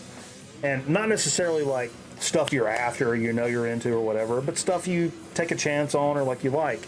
And he kind of has it set aside and then would do a video on the vinyl inbox and say, wow, I was so surprised by this. This is way cooler than I thought or whatever. And then, or sometimes it'd be like, I don't know. This is not necessarily for me. I may send this out to somebody or whatever. But he always had this little, like, it was a vinyl inbox where he kind of evaluated like the new stuff that came in. I always thought that was really cool how he did that. But anyway, I'll give the floor to you for... Oh, we're doing the digs. I'm doing mine first. Sure. All right, so I think if you talk about in the cache, it's probably been a month now since I went down to Greenville, South Kakalaki, not North Kakalaki, to visit with the one and only Eric Weinbender, who's been on the show program. Absolutely. He's been up here. Go down and visit him, and I actually stopped in Charlotte and got Dave of the local bandography. He's a channel name changer now. He went back to his original local bandography. That's he went back. He was the VC ambassador for a second there, Yeah. and then That's when now I he's back found to him. local That's when I found bandography. And that's one I've talked about, like where I didn't know who he was, and people kept mentioning him. I was like, I feel like I should know this guy. And then to come to find out, we'd played shows together back in the day. Yeah. That's Different freaking bands. awesome. Yeah. But of course, and then if you've ever heard Weinbender talk about his record stores there, so we went to Pharmacy Records, Cool name. Horizon Records, and Cabin 4 Records. And I don't think there was anything else in the city. In the city of Greenville. Right. And these are all like close to his house. It was literally like, Cool. we're gonna drive over this block over here. We're gonna drive. We didn't. How long did you hang out? We did. We got there like 11. I left at like 5:30. Okay. So we hung out at his place and dug some. Cool. And then did like a brewery after the fact, and then bolted from there. Nice.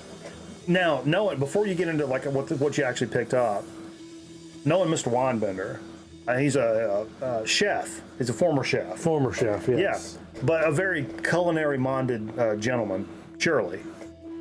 So I have to ask you, what was for lunch, or where did you guys go? Did you go eat anywhere? Yes. We ate. Horizon has the eatery connected to it. You literally walk. It's the same building. I did not pay attention if it was a separate business or not, but you literally walk.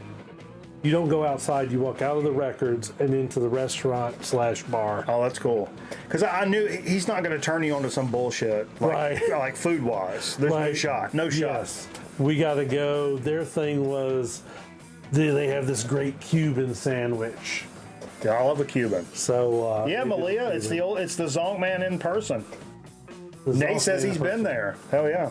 Oh, okay, right Good on. food there. Hell yeah. Right on. So yeah, if you know about Weinbender, he's a big hiatus from his channel.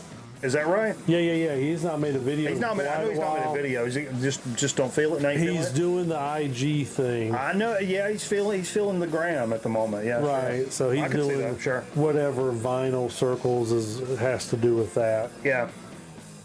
So yeah.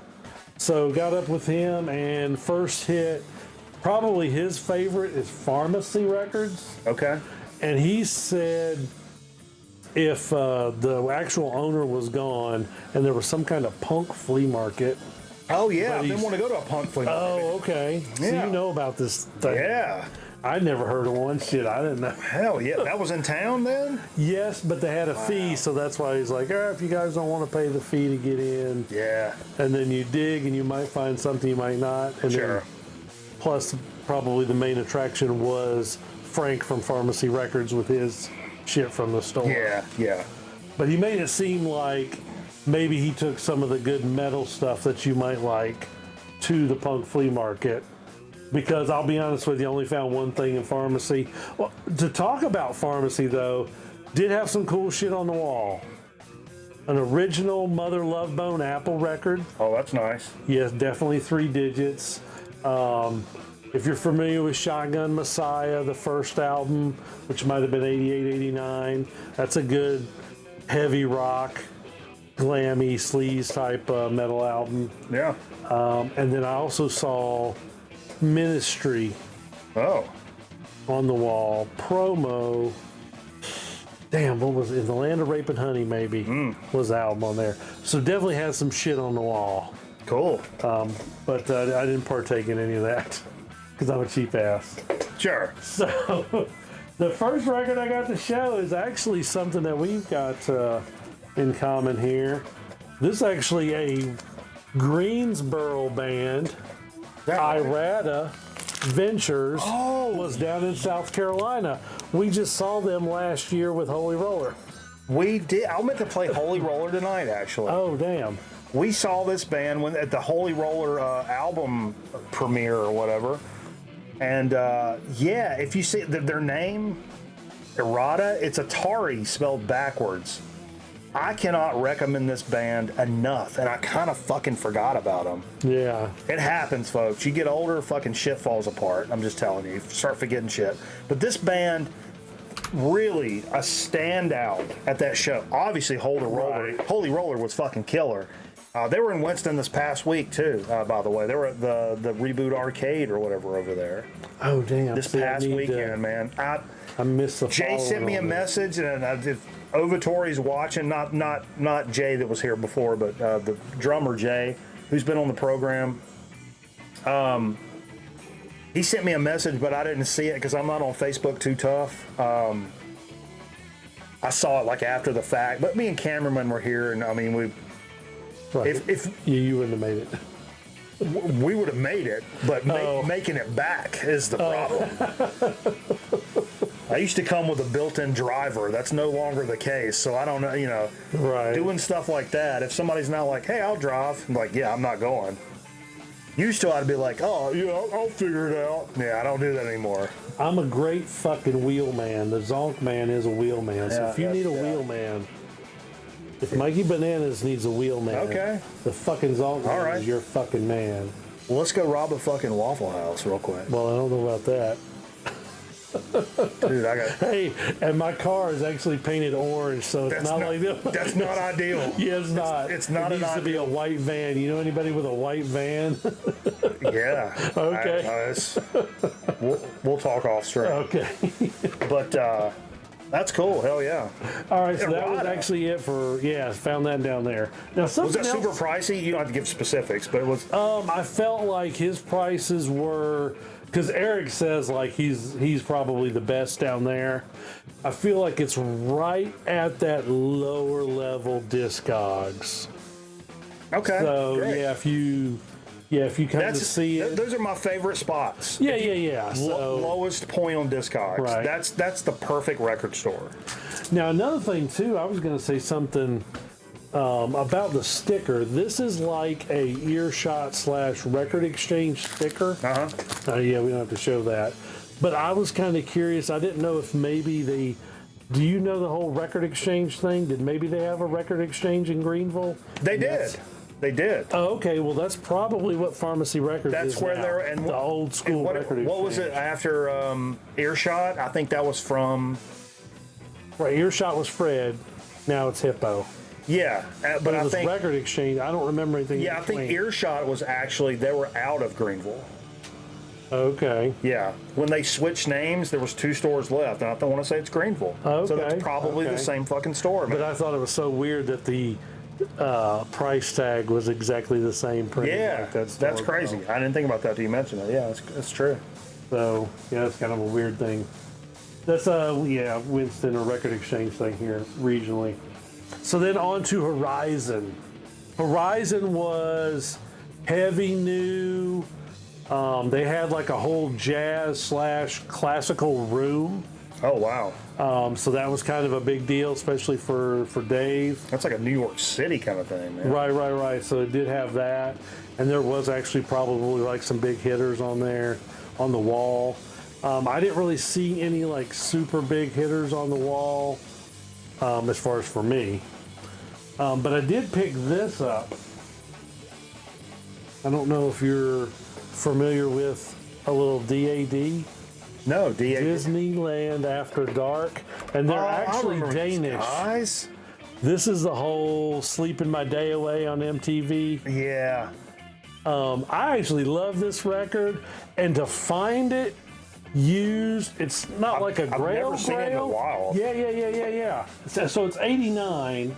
So it is probably, it's one of those records where there's not a whole lot out there. Yeah. You can go hunting it and find it on the internet. Sure. But digging it. But to find it, to bump across it, feels different. Oh, feels yeah, different. Yeah. So I love this. Yeah, and I am like the whole fucking record on this. Hell yeah. Rim of Hell, the best damn parties at the Rim of Hell. But there's a Girl Nation, Lords of the Atlas. Yeah, I just love this whole fucking record. What's up, Dave? So Van says it's not easy to find. Oh, yeah. Okay. Is he familiar with the little DAD? Dude, I would love to find Risking It All on vinyl. That's the next album that's like 91. So it's probably didn't even get a US press, probably only European or something. Yeah, some of that 90s stuff is tough, man. Yeah. It's tough. So then that was actually there. Now, this is something I want to bring up just because somebody else in the VCs talked about. When you're at the record store and you're actually wanting to do a little bit of research and pull like Discogs or some bullshit up on your phone. Yeah. How easy is that for you?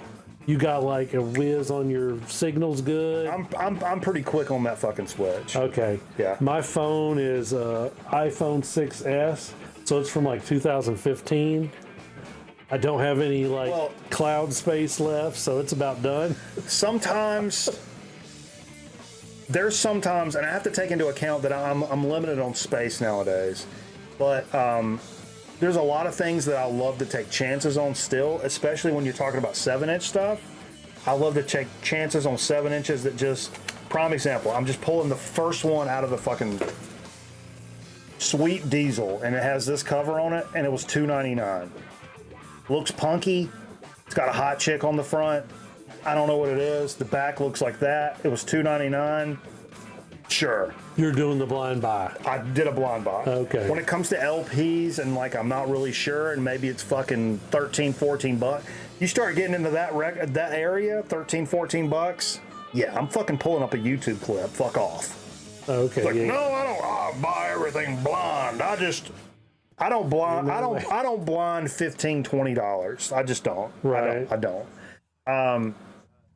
Couple bucks, I'll take a chance. $6, $7, maybe I take a chance. You start getting up into the teens, I'm pulling up a fucking Discogs or a fucking YouTube and just seeing if it's in my wheelhouse.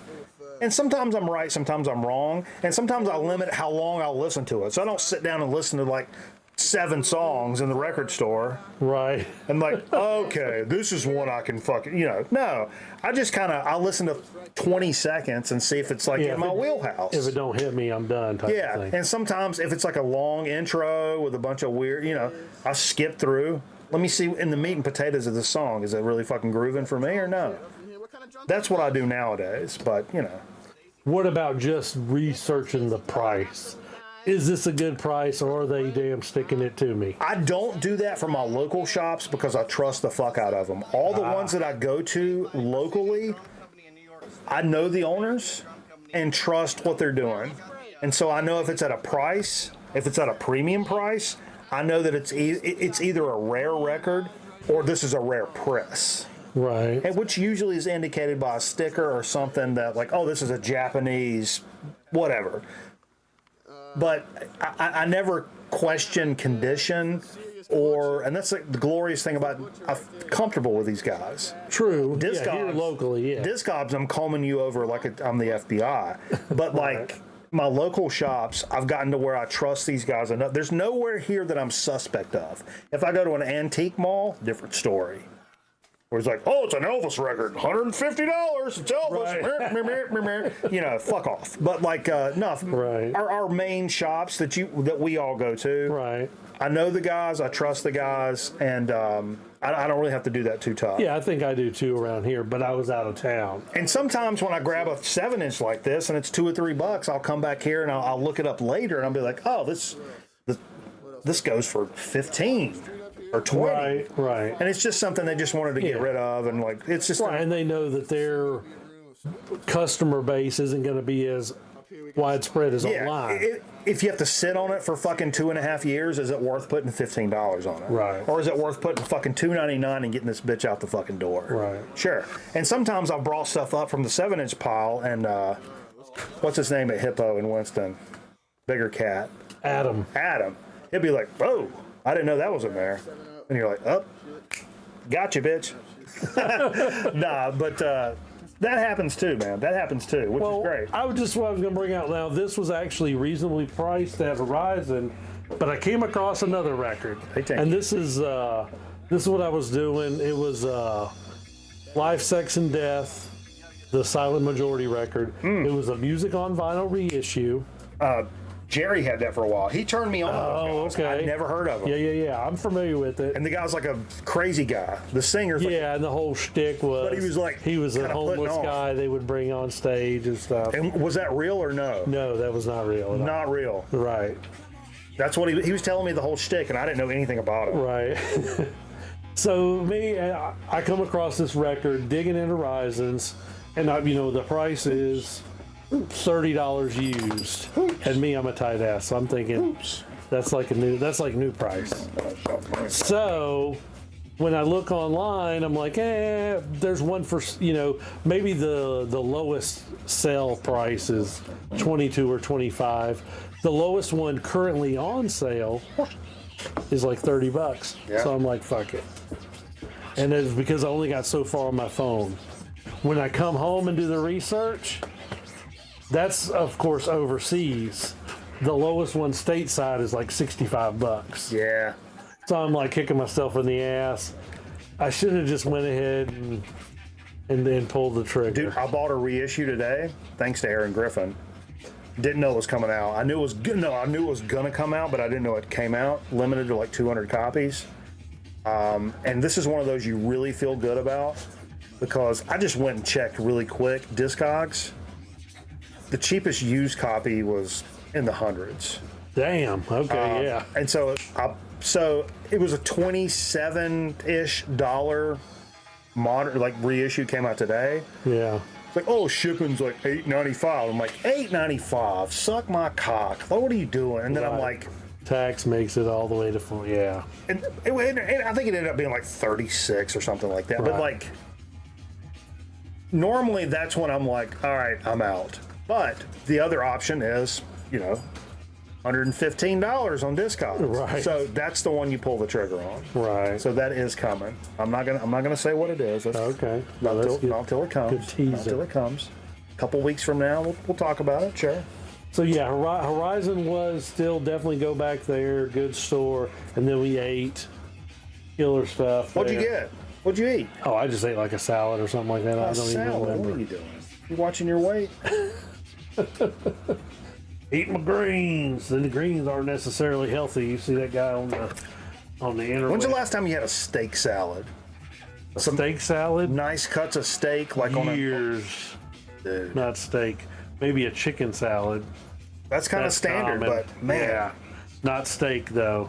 man, even Like some good- even like grilled. Even a sirloin strips on the. yeah, I don't do sirloin. Oh, If I'm gonna do sirloin, you're just gonna get a burger? I'm gonna get a burger. Sirloin's poor people shit. If I'm gonna cook steak, I'm gonna cook steak. It's gonna be a ribeye, but I'll make the most out of my money. To that point, shave off a few strips of a ribeye, throw it on a nice salad with all your favorite fixings. Woo, baby. Get them greens, get them proteins, get them fucking gains. Right, and then you're not regret. You're eating your salad, so you're not regretting just eating the Yeah. steak and a tater. Yeah. There's times for a steak and a tater, but sometimes you're like, you know what? I can do a little better for this. Anyway, that was an aside. We call that an aside in the An business. aside. Is the movie still going? Sure. Yeah. All right, on the cabin floor. Cabin floor, Eric kind of warned me that he's cool with the guy, but he's kind of like straight and to the point. So he might come across a little. Herb Aller Rough for $10. No, not price really. They were all probably about the same on like that lower level Discogs. Okay. Oh, that's cool. Nothing's like super crazy. Now that guy, if for some reason he's got a damn stack of records over here, I haven't priced yet, then yeah, if you get to it, there's still no deals. Okay, let me look it up. So ain't no deals on that. The only thing he would do is your typical cash, gets the no tax type. Yeah. thing, but- So on the cabin floor. Now, you remember when we went to like Harley's place? Yeah. You put a stack up there, and he's like talking to you, and he's like, "Oh, what do you got? 10, 15?" And he like adds it all up, and ends up being like 65. And he's like, "I don't know, man. Give me like fucking $50." Right. He would always knock some off, no matter what you're buying. If it's more than one, he would start knocking prices off left and right. I fucking love that. Yeah. It makes you fucking skip out of the store whistling zippity doo out of your asshole, just like because you felt like you fucking done something. Right. I love that. Yeah. Need to do some. I always screw the name up. Soul Relief. Records. Soul Relief, yeah. Harley's the man. Okay, so first one at the cabin floor is something that's been on the list for a long time. Old John Mayall, Hard Road. Oh yeah, I've got this record. It's fantastic. Yeah, record. looking for just a Fantastic decent record. copy. Yeah, you've you been know. looking for this? Yeah. It's always hard to find, and it's still a good, probably just a VG minus type. Sure. deal. I don't mind a little poppy And I crackly think on some I'm shit like done. that. Like I've got that, the Blues Breakers record, Mm-hmm. the Laurel Canyon record, and maybe the Roots. I'm looking in your hand, and I'm Finally, man, we didn't have this to play a few weeks ago, or no, it's actually been longer than that. We'll say a couple months ago when the gentleman passed away. wow. And that's a reissue, Heavy Psych Sounds, Nebula to the Center. Wow.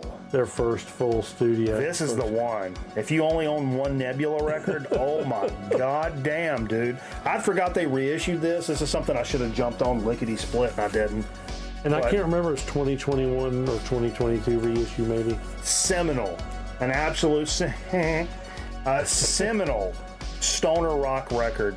Just as seminal as fucking Caius, Fu Manchu. Oh, yeah. Whatever you want to fucking throw in that genre.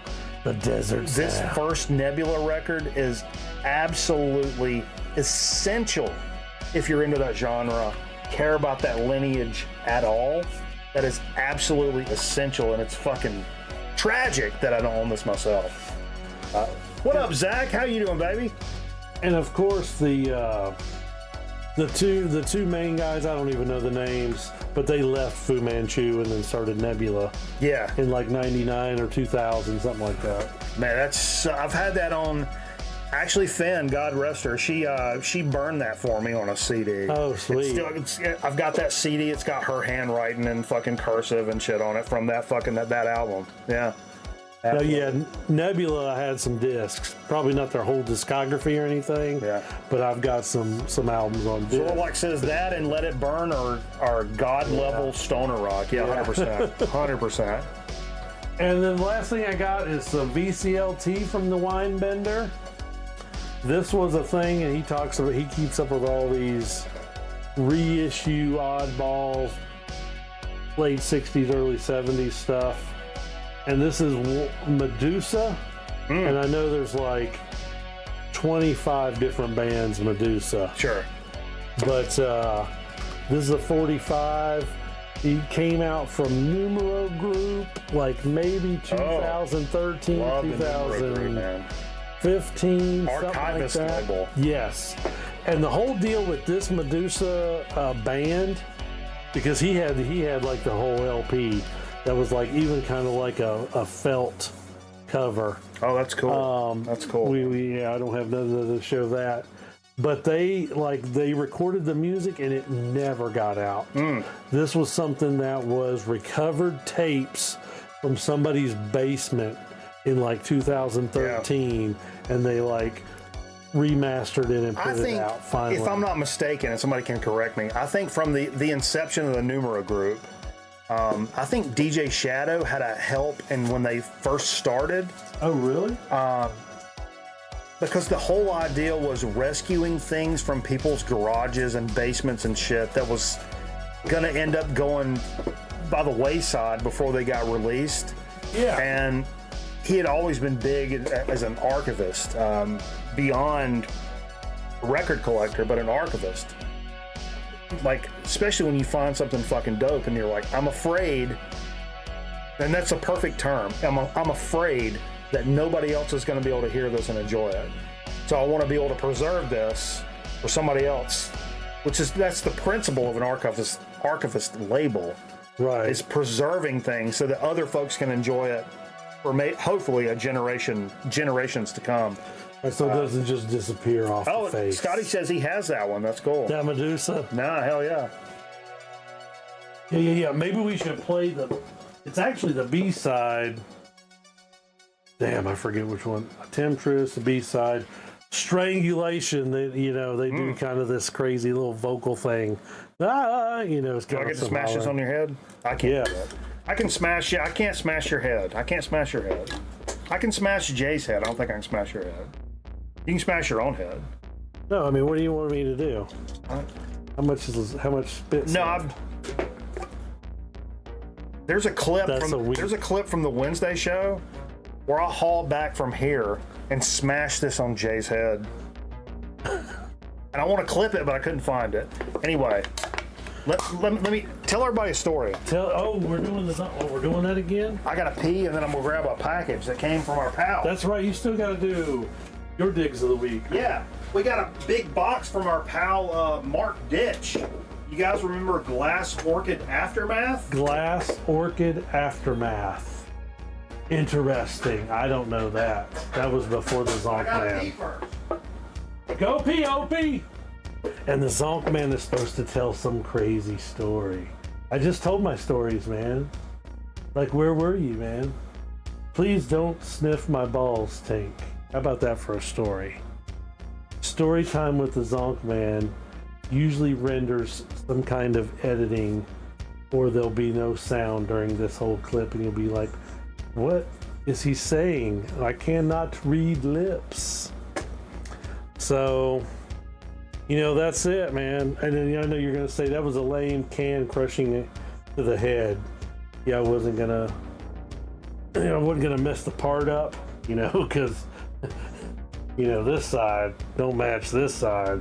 You can't mess that part up. We'll see how long I can be quiet. How about that? We'll play the quiet game. Like when Garth in Wayne's World looks like his head's about to explode. When Wayne leaves the set. Oh shit, here we go. All right. Oh shit. Holy shit. I'm trying to get better at my chips. I got to choke up. What are we I'm trying to do more just Whoa. out there. A little. My nuts aren't golf balls. Just a little wash, eh? Try to get better at my chipping. Grab a beer. Hey, if you got to get better at chips, man, that's why you do chip chat, right? Right. We have a new kind of chip chat. That shit out of the way enough. All right. Sure, they had another uncomfortable time period while Bananas was at the bathroom during the Zonk Man story. So, Mark's just, dude, he's like an OG VC guy. Okay. He's got VG. He's like, yo, something's going to show up. It just randomly, like, boom, hit me with a message. Yo, there's something showing up at your doorstep. And I'm like, what? And, like, all right. Yeah, baby, I about lost an eyebrow. The trick is to pull it right towards you. That was towards me. Wait, where's my razor blades? I gotta do my razor blades like you actually cut me. I think I'm actually bleeding. Might be actually bleeding. Hey, where's the tip of your finger at? We got a nice note here. May have to put my readers on for this. Exactly. Hey, Mark's right here. Mark is here. Marcus Aurelius. Raw Man Record Night. Here's one. Hers once again did the Flavored by Philly contest. Here are the 3 finalists. Hope yins enjoy. Mark and Sam. Yins. Hell yeah. Is this dude from Pennsylvania? Absolutely. Okay. And that's where the Hare's chip company. Oh, okay.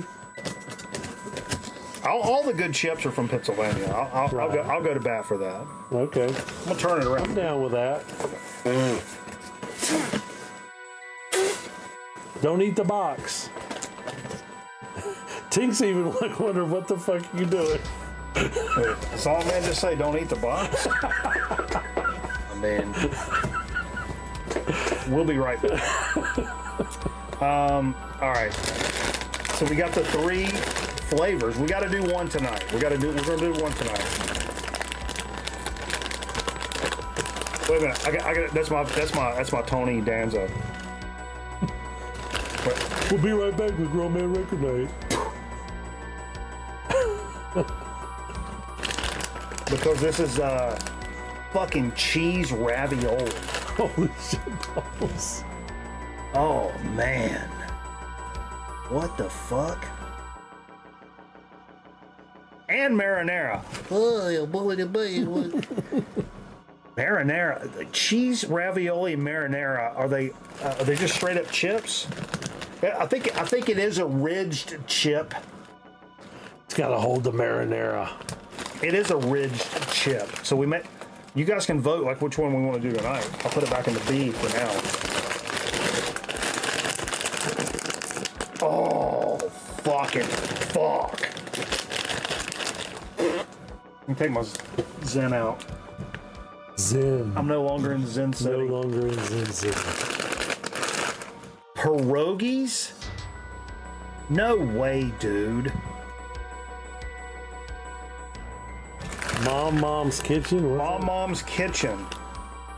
Pierogi. I don't know what kind of pierogi. Yeah. Looks like it's got some sauce on it. Yeah. Maybe I should read that fucking back. It looks moist.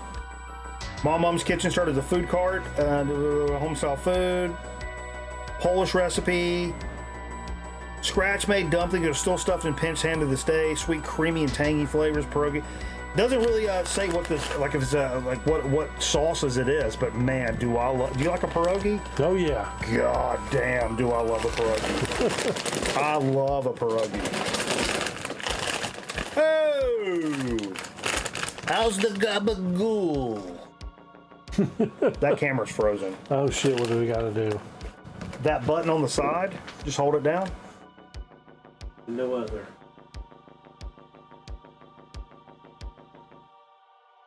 Shut off. And then turn it back on again. Do the same thing.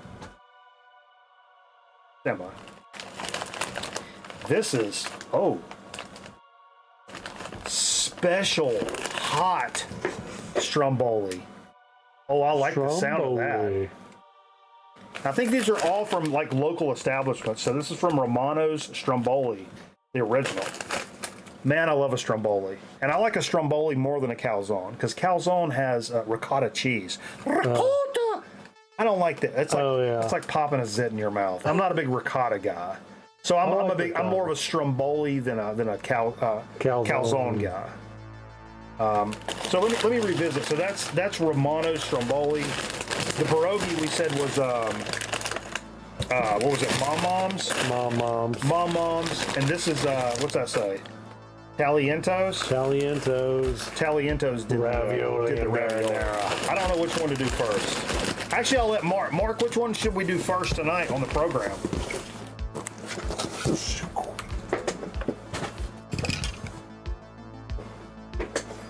No spoilers on these, but they're better than last night. I'll let you choose which one we do first, though, for sure. And as we're still, oh God, that had a piece of something in it. Excuse me. Keeps on giving. We are gonna. I'm still continuing. I'm doing a dig of the week. Dig of that. Dig of the week. Dig of the week. Dig of the week. So I went into the. Came from a larger dig. I had one hold please at Hippo Records in Greensboro, which I don't normally do, and I had no business going there. It's 25 minutes out of my way here at home from work.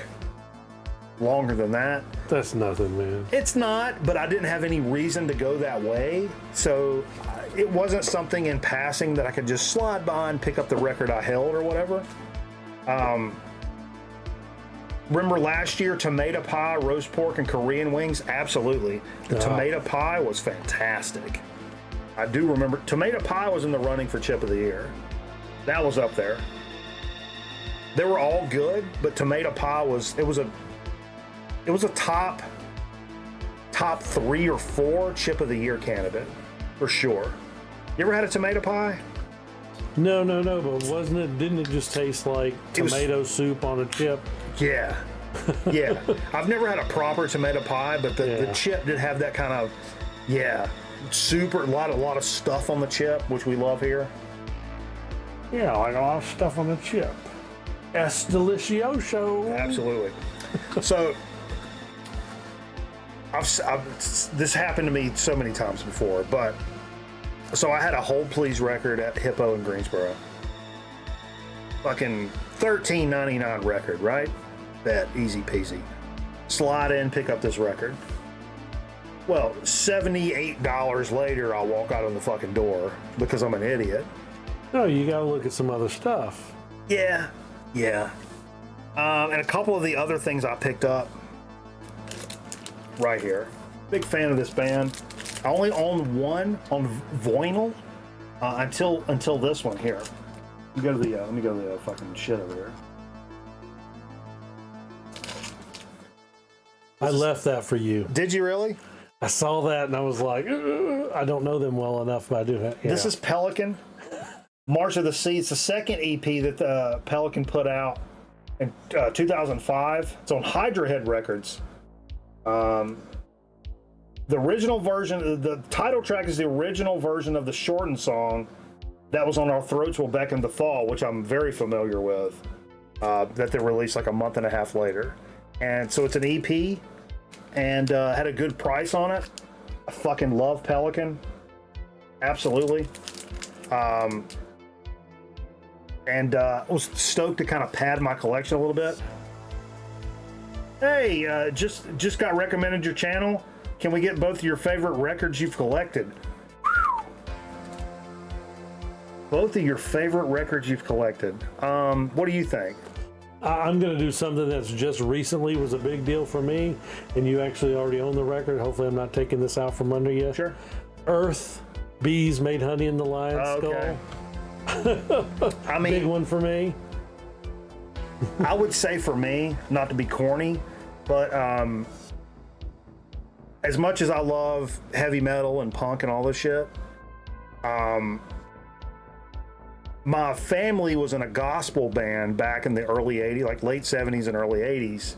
And I was gifted, I have a play copy that I had all the way from growing up that I listened to. And, you know, it's gospel music, it's Southern gospel music.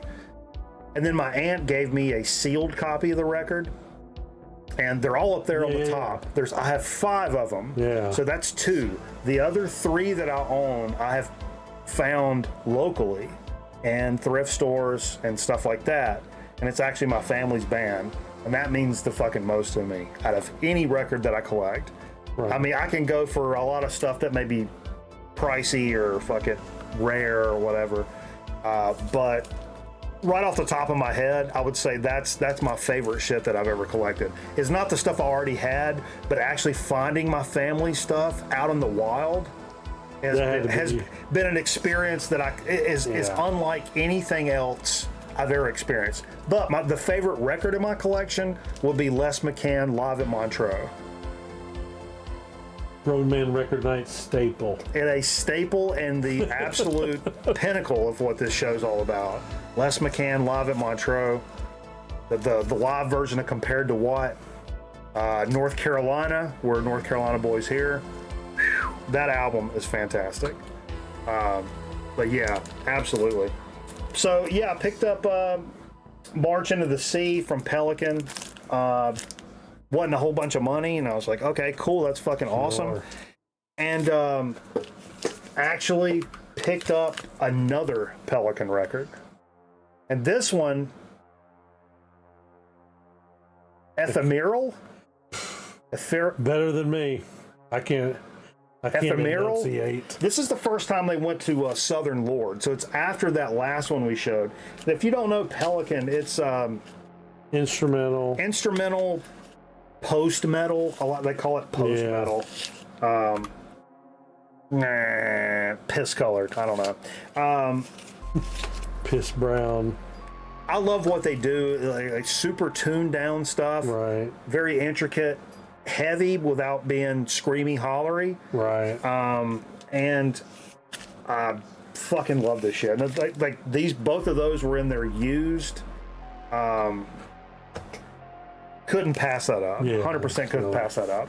And these were not, because they're EPs, but to be noted, when you say EP, Pelican songs are like fucking 10 minutes long. So right. So it's still They're over still- 30 minutes of music. they're substantial, Right. nevertheless. And so I'm jamming that digitally this week. Like a lot of Pelican stuff, I've just been jamming like hell this week. And finally, the actual fucking shit at. Give me my fucking shit.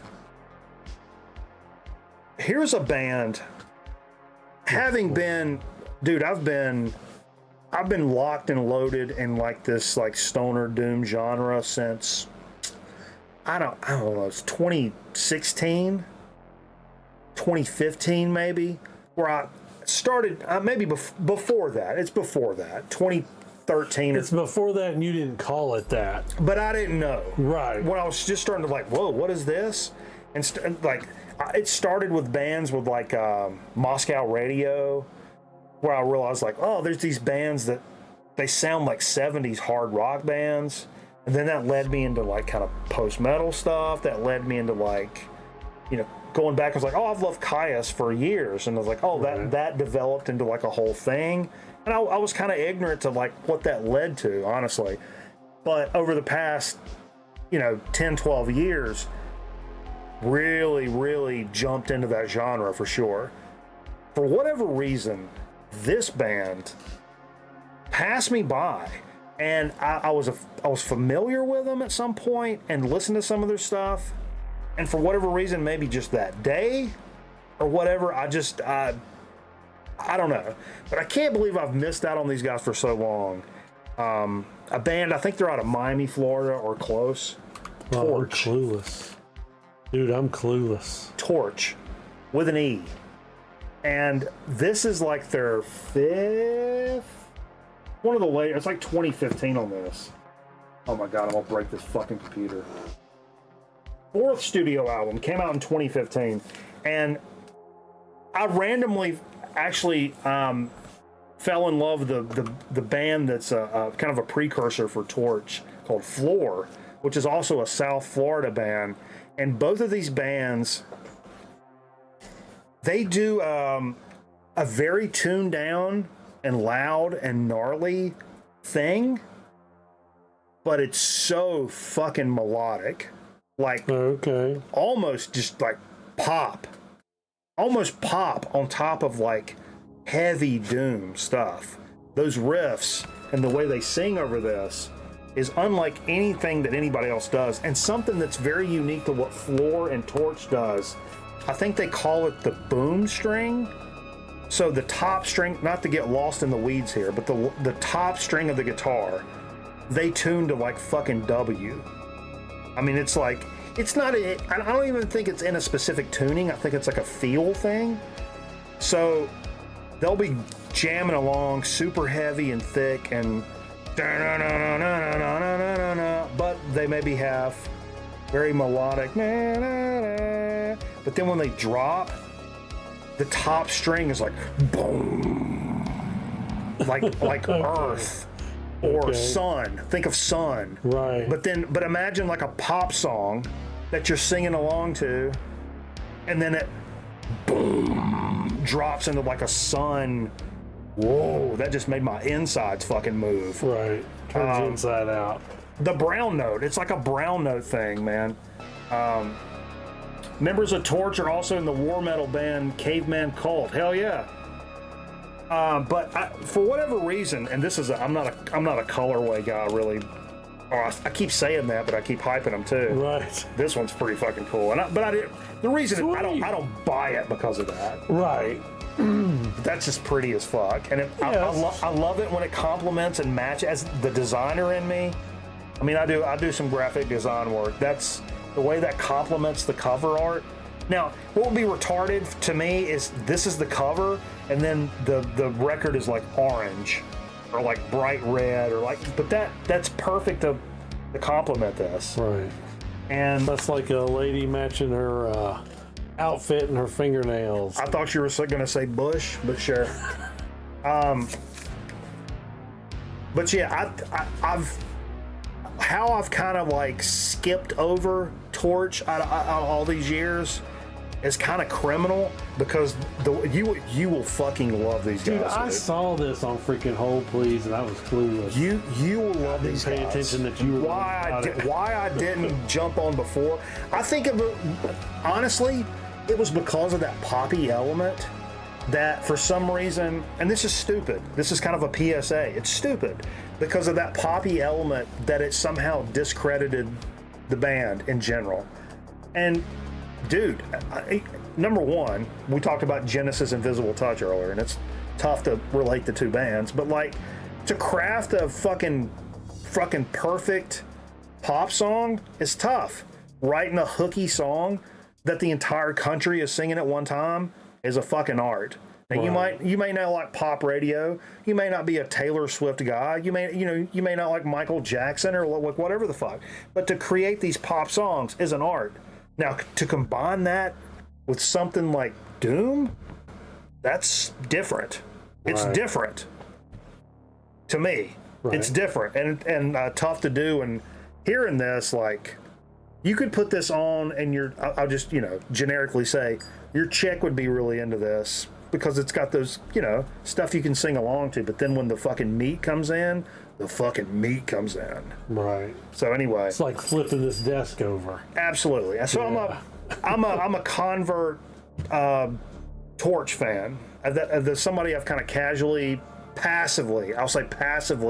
listened to for a few years. If it pops up on a fucking Spotify stream, I'm not skipping it. Right. But I'm not jumping over to Amazon and seeing if the fucking vinyl's available. For whatever reason. And then all of a sudden one day it clicked. I'm like, dude, what are you doing? This shit's fucking phenomenal. And doing something that nobody else is really doing. And if they're doing it, they're not doing it this well. And I've watched their rig rundown. Guys are really kind of hyped into their tone. Like the guitar player's like, he's a fucking engineer. So he gets into the fucking microdecimals of the fucking certain tubes that they use and like all that kind of shit. Right. Which is not really my bag, but I respect it. But yeah, and the band Floor that came kind of before that, they do the same thing. It almost sounded like a pop punk band, and then they would just boom in the middle of it. It would knock your knees. So anyway, something else I'm gonna have to seek out. Yeah, Torches. So we'll play that. And actually, for folks that join us on Twitch after the program, I did secret time last week. I pulled that Torch record out and I played it before we showed it on Dig of the Week. So I'll do that from time to time when I've got something in the vinyl inbox to take it away from our pal Wes that I just couldn't fucking stand, especially with a couple of drinks in me, and we go over back to Twitch and I'm like, man, I want to play this fucking record. I hadn't showed it yet, but I gotta play it. So see who's paying attention. Attention. So we actually played some of that record last week, but we'll do it again this week too. Yeah. We still need a. So speaking of Chip Chat, that was Dig of the Week. Why don't we do the? You got a couple of cans of that Sprite in there. You want to do that? Yeah. We can do that for so to speak, and we'll do one of the chips. What did Mark say? I did not catch the chat. Toss up between pierogi and stromboli. So I'll let you decide whichever one you want to do. Pierogi or stromboli. We'll do stromboli. Okay, bet. All right, we'll be right back right after this. Right after that. Did I load in any commercials? I think I did. It's possible I did. Sure. Grown Man Record ought to be back in a minute. Stick around.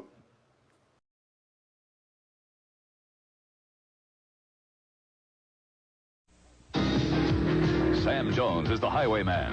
And I want you. Jacko is Jimmo. Together, We're assault. two guys guys out to energize your Friday. What's up? Heading your way next Friday, the Highwayman. At Plato's retreat, you can make your dreams come true. Fulfill your wildest fantasies, we've got them all for you. The pleasure and the fun will keep you feeling young. It's for you. It's for you. Plato's Retreat, located in the Ansonia Hotel, is a unique club open to free-thinking adult couples.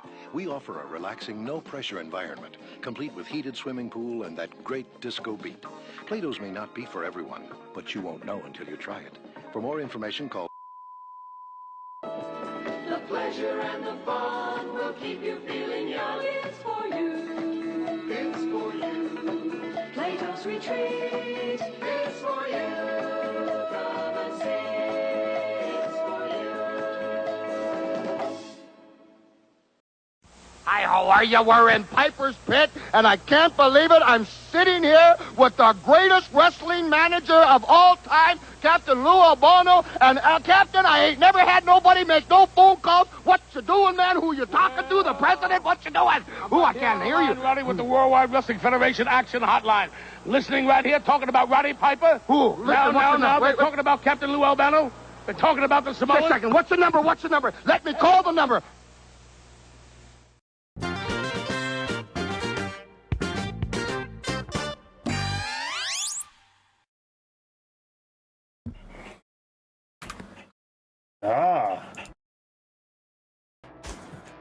If you can hear Tank breathing heavy. Of course. Thanks for staying tuned with us here late into the evening, deep into the program, as we like to say. It's time to get into a little so to speak. We're behind schedule. We got to bump it up. Yeah, let's bump it up.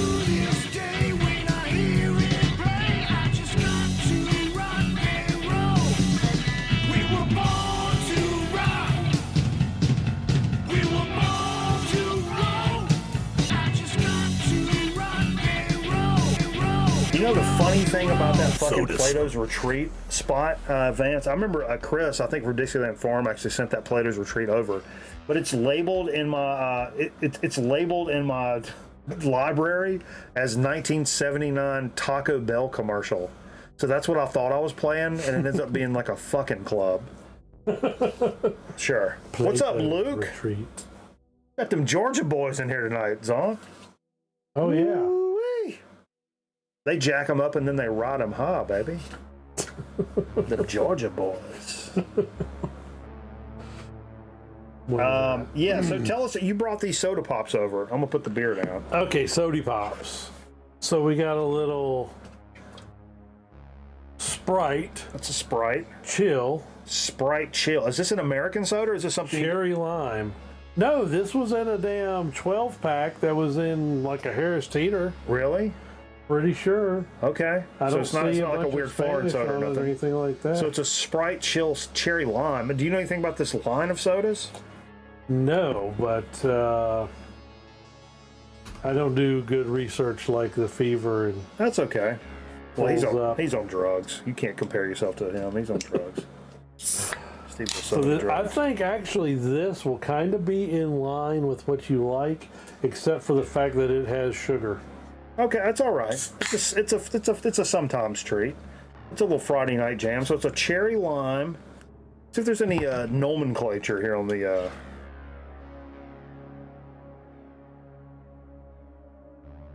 I don't really see anything No, special. it says lemon lime because Sprite is lemon lime, Sure. and cherry lime flavored soda with other natural flavors.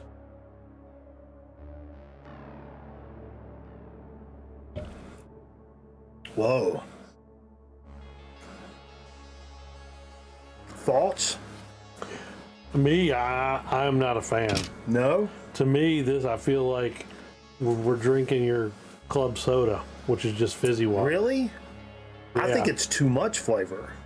Or to me, I'm a little overwhelmed by the flavor.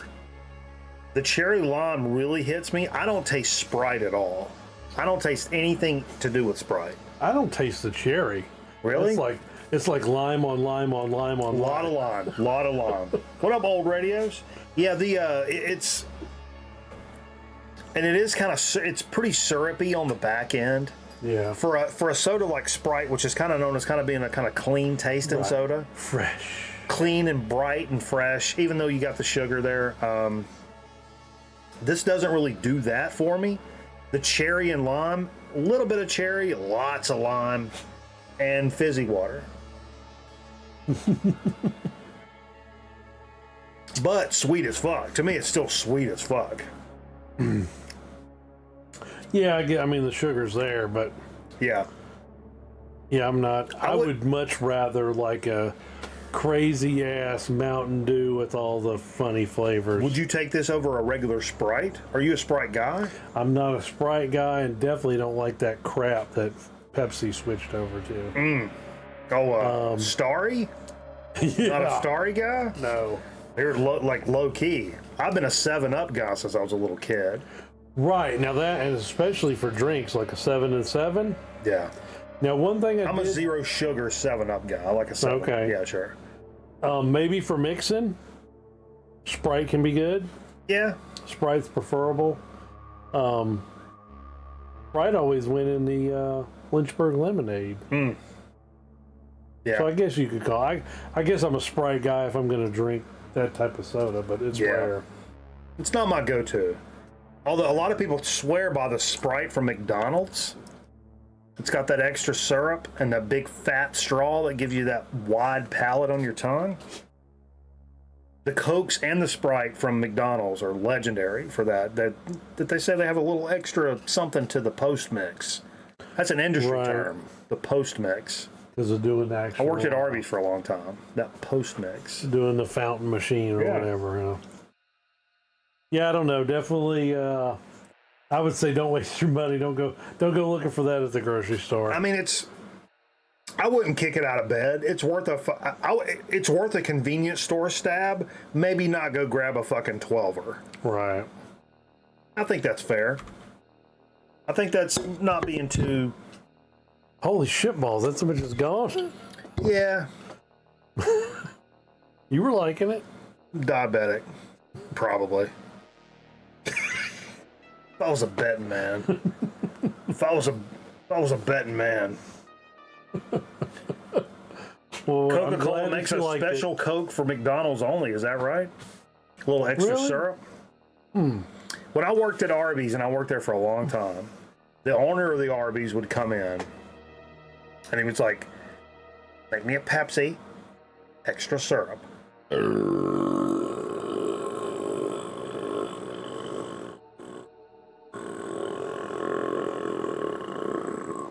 Superb on longevity there. B-.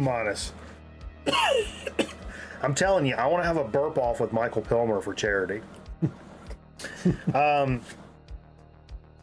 But he would come in and he would make a Pepsi and then squirt, extra squirt of syrup out of the fountain.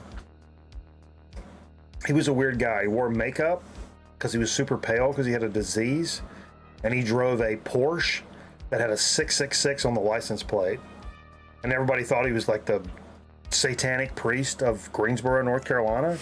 And he would say, nope. And he had a really high voice like this. He would say, I'm just a Duke Blue Devils fan. Blue Devils, 666. And we're all like, I don't know, dog. That's fucking aggressive. Like, do you remember it? And did you ever go to Four Seasons Mall when you were a kid? No, we were Haynes Mall people. Okay. Sorry, not to... He would stand out there and sample curly fries in front of Arby's. Okay. He was weird. He was a weird cat. God bless him. I thought you were talking about the squirts of syrup. I thought the whole fountain thing is how you tweak the machine anyway. Yeah, there was a little button you could hit where it would do a little extra of. Oh. Yeah, it was a little in the weeds, behind the scenes kind of thing you could do, but... Overall, I mean, I think it's a good soda. I thought you would like it. It's not blowing me away, but it's good. And you did. It's good. Pepsi is doing a collab with Little Caesars for pineapple Pepsi. Whoa. Dude, I love pineapple shit, man. Like Me too. Pineapple Fanta. Pineapple Fanta. I'm not a sugar soda guy. Some of you guys may remember I did a solo show and I did a pineapple Fanta on the solo camera. And I was like, oh yeah, I just bought this at the local. And I was like, oh my God. Because we'd not done it on the show, I don't think. The Coke from McDonald's is made in a metal hopper. I think it gets colder than other places. Fountain machines. That's some good behind the scenes information. I like that. Okay. All right. All right. All right. I think it's time we get into a little chip chat action. Potato chips, how my mom does do. Potato chips, how my mom does do. Excesso calorious. Excesso. There's a lot of stuff on the chip, is what you're saying. Those are thick. Papas. Look at that. Es delicioso. Ah! Sping City. All right. Moving and grooving. Got the audio right and everything. You guys owe me fucking 40 subs. Professional. Top shelf. So we're going. Read the back. I'll give you the honor, Your Honor. All right, we are. This was a contest finalist. What's the little top section say? Because we not read the kind of what this is all about. Flavored by Philly. Authentic local eats. We partnered with 3 local small businesses to transform their award-winning flavors onto our timeless potato chips. They are only available for a limited time, so try all 3 this summer.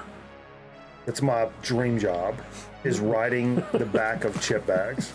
I've said it for 20 years. I could not. Oh, God damn it. So Mikey Bananas is going to top that. Absolutely. Oh, dude. I write commercial scripts on the way to work and talk them into my phone and then write them when I get to work. I literally write them while I'm driving. Yeah. I would love to do that. The old noodle's always turning. It's always turning. I can't do much, but what I can do, baby, I can do it. That's right. That's true. I'm going to do with the flavor here, too. Sure. The contest finalist, Romano's Stromboli. Currently in the 3rd generation of family ownership, Romano's has been making Strombolis since 1950, when founder Nazareno Romano, there you go, created the iconic sandwich right here in Philadelphia. The what's the damn? Philly's City of Love. Still made the very same way today, guests can taste the rich history baked into every Stromboli at Romano's.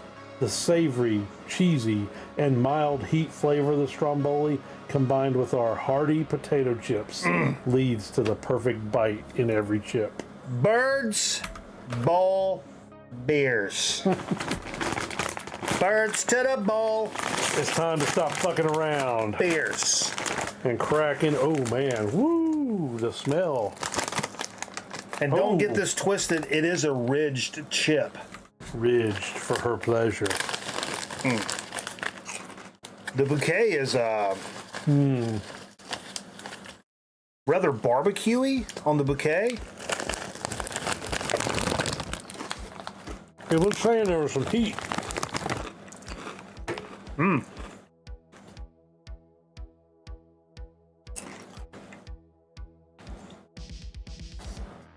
What is that? Right, there's just something off the top, and then you kind of get the Stromboli meaty flavor, and then it's back to the. There's this very specific flavor that's boggling my mind that I know that I can't come up with. It's back to the it's almost like a sweet marinara in the tomato sauce flavor. Very herbish. I taste a lot of herbs. Right, so I don't know what that is in the top. That's on the top. The herbs. It's not paprika. It's got to be one of them. It's a green herb. The green deal. Yeah. What's the damn? I'm not seeing it on. Oh shit! I thought I was gonna knock that off. That's very good. That's very good. Yeah. MSG, man. You remember when they were making a big deal about shit having MSG in the fucking 80s? Now everything's got it. Oh, fucking A. Pour it on my corpse. There's like a banana pepper finish. That's pretty accurate. Dude, my mom she was trying to grow banana peppers. I love a banana pepper. My family loves them. My mom was trying to grow some, and I actually have some in the fridge, what I'm talking about. But they mislabeled it, and what she actually grew is called Hungarian wax. You ever had a Hungarian wax pepper? So they look just like a banana pepper, which are delicious, and they taste like a banana pepper, which are delicious, but they have heat to them. Oh, so it's gonna... Not crazy. Oh, just okay. a little heat. Hungarian wax, and I don't think you can buy them like pretty much anywhere. Maybe a farmer's market. You pretty much have to grow them. I don't think you can walk into your normal grocery store and buy them, but they're fantastic. But that's kind of what that reminds me of. Really good. Wax. I don't know if I get 100% Stromboli off of that, but whatever it is they're calling Stromboli, I really dig. I don't get near as much tomato as what I thought I would get. I thought this was going to be like Tomato City, and it's not that. Right, and they probably didn't want to overpower it with the tomato. I mean, last year we did have the tomato pie, so you didn't want that, but this is fantastic. Yeah. It's good. Definitely not. It kind of confused me, and I'm still sort of confused because this is not what I thought it was going to be at all. I think it's enjoyable because the flavors aren't like super powerful, but they're blended, and then you got to kind of pick through it. And I don't taste of all the flavors that kind of have an amalgam going on here. I don't taste a single one that I can remember from any other chip ever. It doesn't taste like any other chip. You can't compare this to another chip. But it's not that off the wall where it's crazy, where it's like, oh, it tastes like shrimp dipped in ranch. Like, no, it's not that. Right. It's got familiar flavors, but things that you've never had in a chip before. You don't think the green is just like a chive or something? No, it's not really a chive flavor. I do see oregano. I was gonna say paprika. Oregano. But paprika is way low on the list.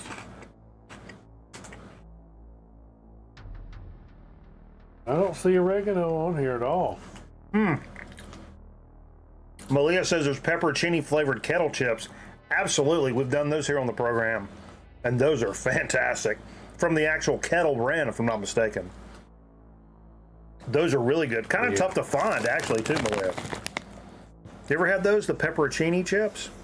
From the Kettle brand? Are you one of the guys that good. you eat the pepperoncinis out of a Papa John's box? Yes. Yeah, me too.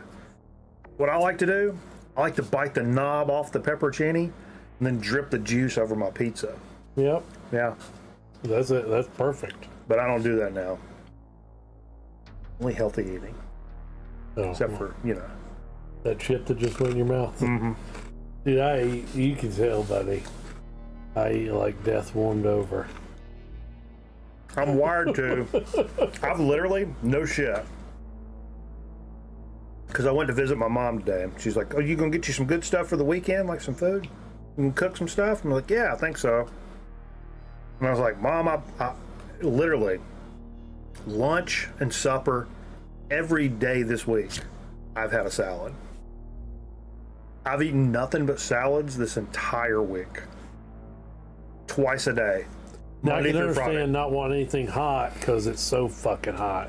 Just trying to be like, I realized because normally I eat pretty good, then I kind of cut loose on the weekends, which will, if you're trying to watch your weight or health or whatever, a fucking like weekend benders will derail you. And I don't mean just drinking alcohol, but like burgers and fries and pizza and whatever. Right, chip. Yeah. That'll derail the fuck out of you. So I was like, all right, I need to reel it back in. So I went all week, nothing but salads. So it's nice to have a nice potato chip. Yeah. Absolutely. No, but I still... Yeah, they are amazeballs. They're fantastic. And that's one of my terms. Cheers. Right before the end here, I wanted to add to your damn how hot joke extravaganza you had going on. A little twist. So if somebody asks you, like, let's say, especially some people in the chat say, "Oh, sure. How's the weather down there in North Carolina?" I don't know if you've seen this online or not. Or said, have you ever been cremated? Huh? That's how fucking hot it is here. I always say it's hotter than a $2 pistol. But I saw that online. I thought it was kind of funny. So I'm gonna do one more shot before we jump off here. For folks that kind of joined us late, not to get back into serious talk, but you can rewind the program and listen to early in the show. Jay had a pretty horrific week.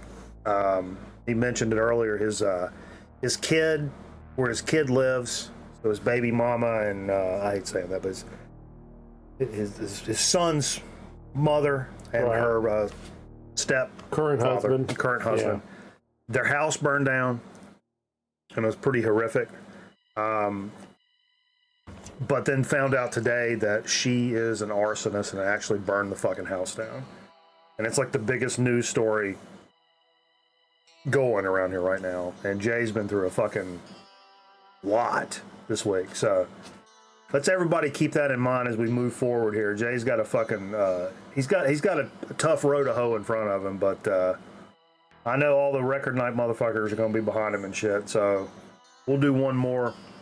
And we're gonna, if nothing else, we're gonna all band together. We're gonna get this kid all of his shit fucking burned up. Everything the kid owned burned up. So if nothing else, the folks here on Grown Man Record Night are gonna give him a new PS5, and some, yeah, I'm in on chipping in on. Yeah, some clothes and some fucking toys, and like, man, maybe 9 years old and you lose everything you fucking. That's fucking. If you missed it, rewind it back like right after the intro. Jay explains the whole thing in detail, but I don't want to, But Jay's our fucking pal, and it's tough sledding. So it's tough sledding for Jay. It's tough sledding for the rest of us. So cheers, everybody. We're gonna go back over to Twitch and watch and listen to some record albums. Yeah, we're gonna listen. You said we're gonna put that one right off the get-go, right? Which one? Torch. Yeah, if you want to hear Torch, we'll go listen to Torch over some late night jams, man. Hell yeah. Late night jams over on Twitch. Twitch.tv/GrownManRecordNight. If there's a mod still on the channel, you wouldn't mind dropping the link, I'd appreciate it, because I don't want to type all that. But Twitch.tv/GrownManRecordNight. Cheers. Cheers. Give us a minute or two and we'll start the tunes back momentarily. And thanks everybody for hanging out. Hope everybody has a great weekend. And I don't know. Fuck. Peace. Fuck. What is this? Why is that doing that? In the news. What are we doing? I don't want to do that. We're jamming out. We're back to the jams. Fuck. Hello? Is anybody on the phone? We didn't call the chips. Fuck.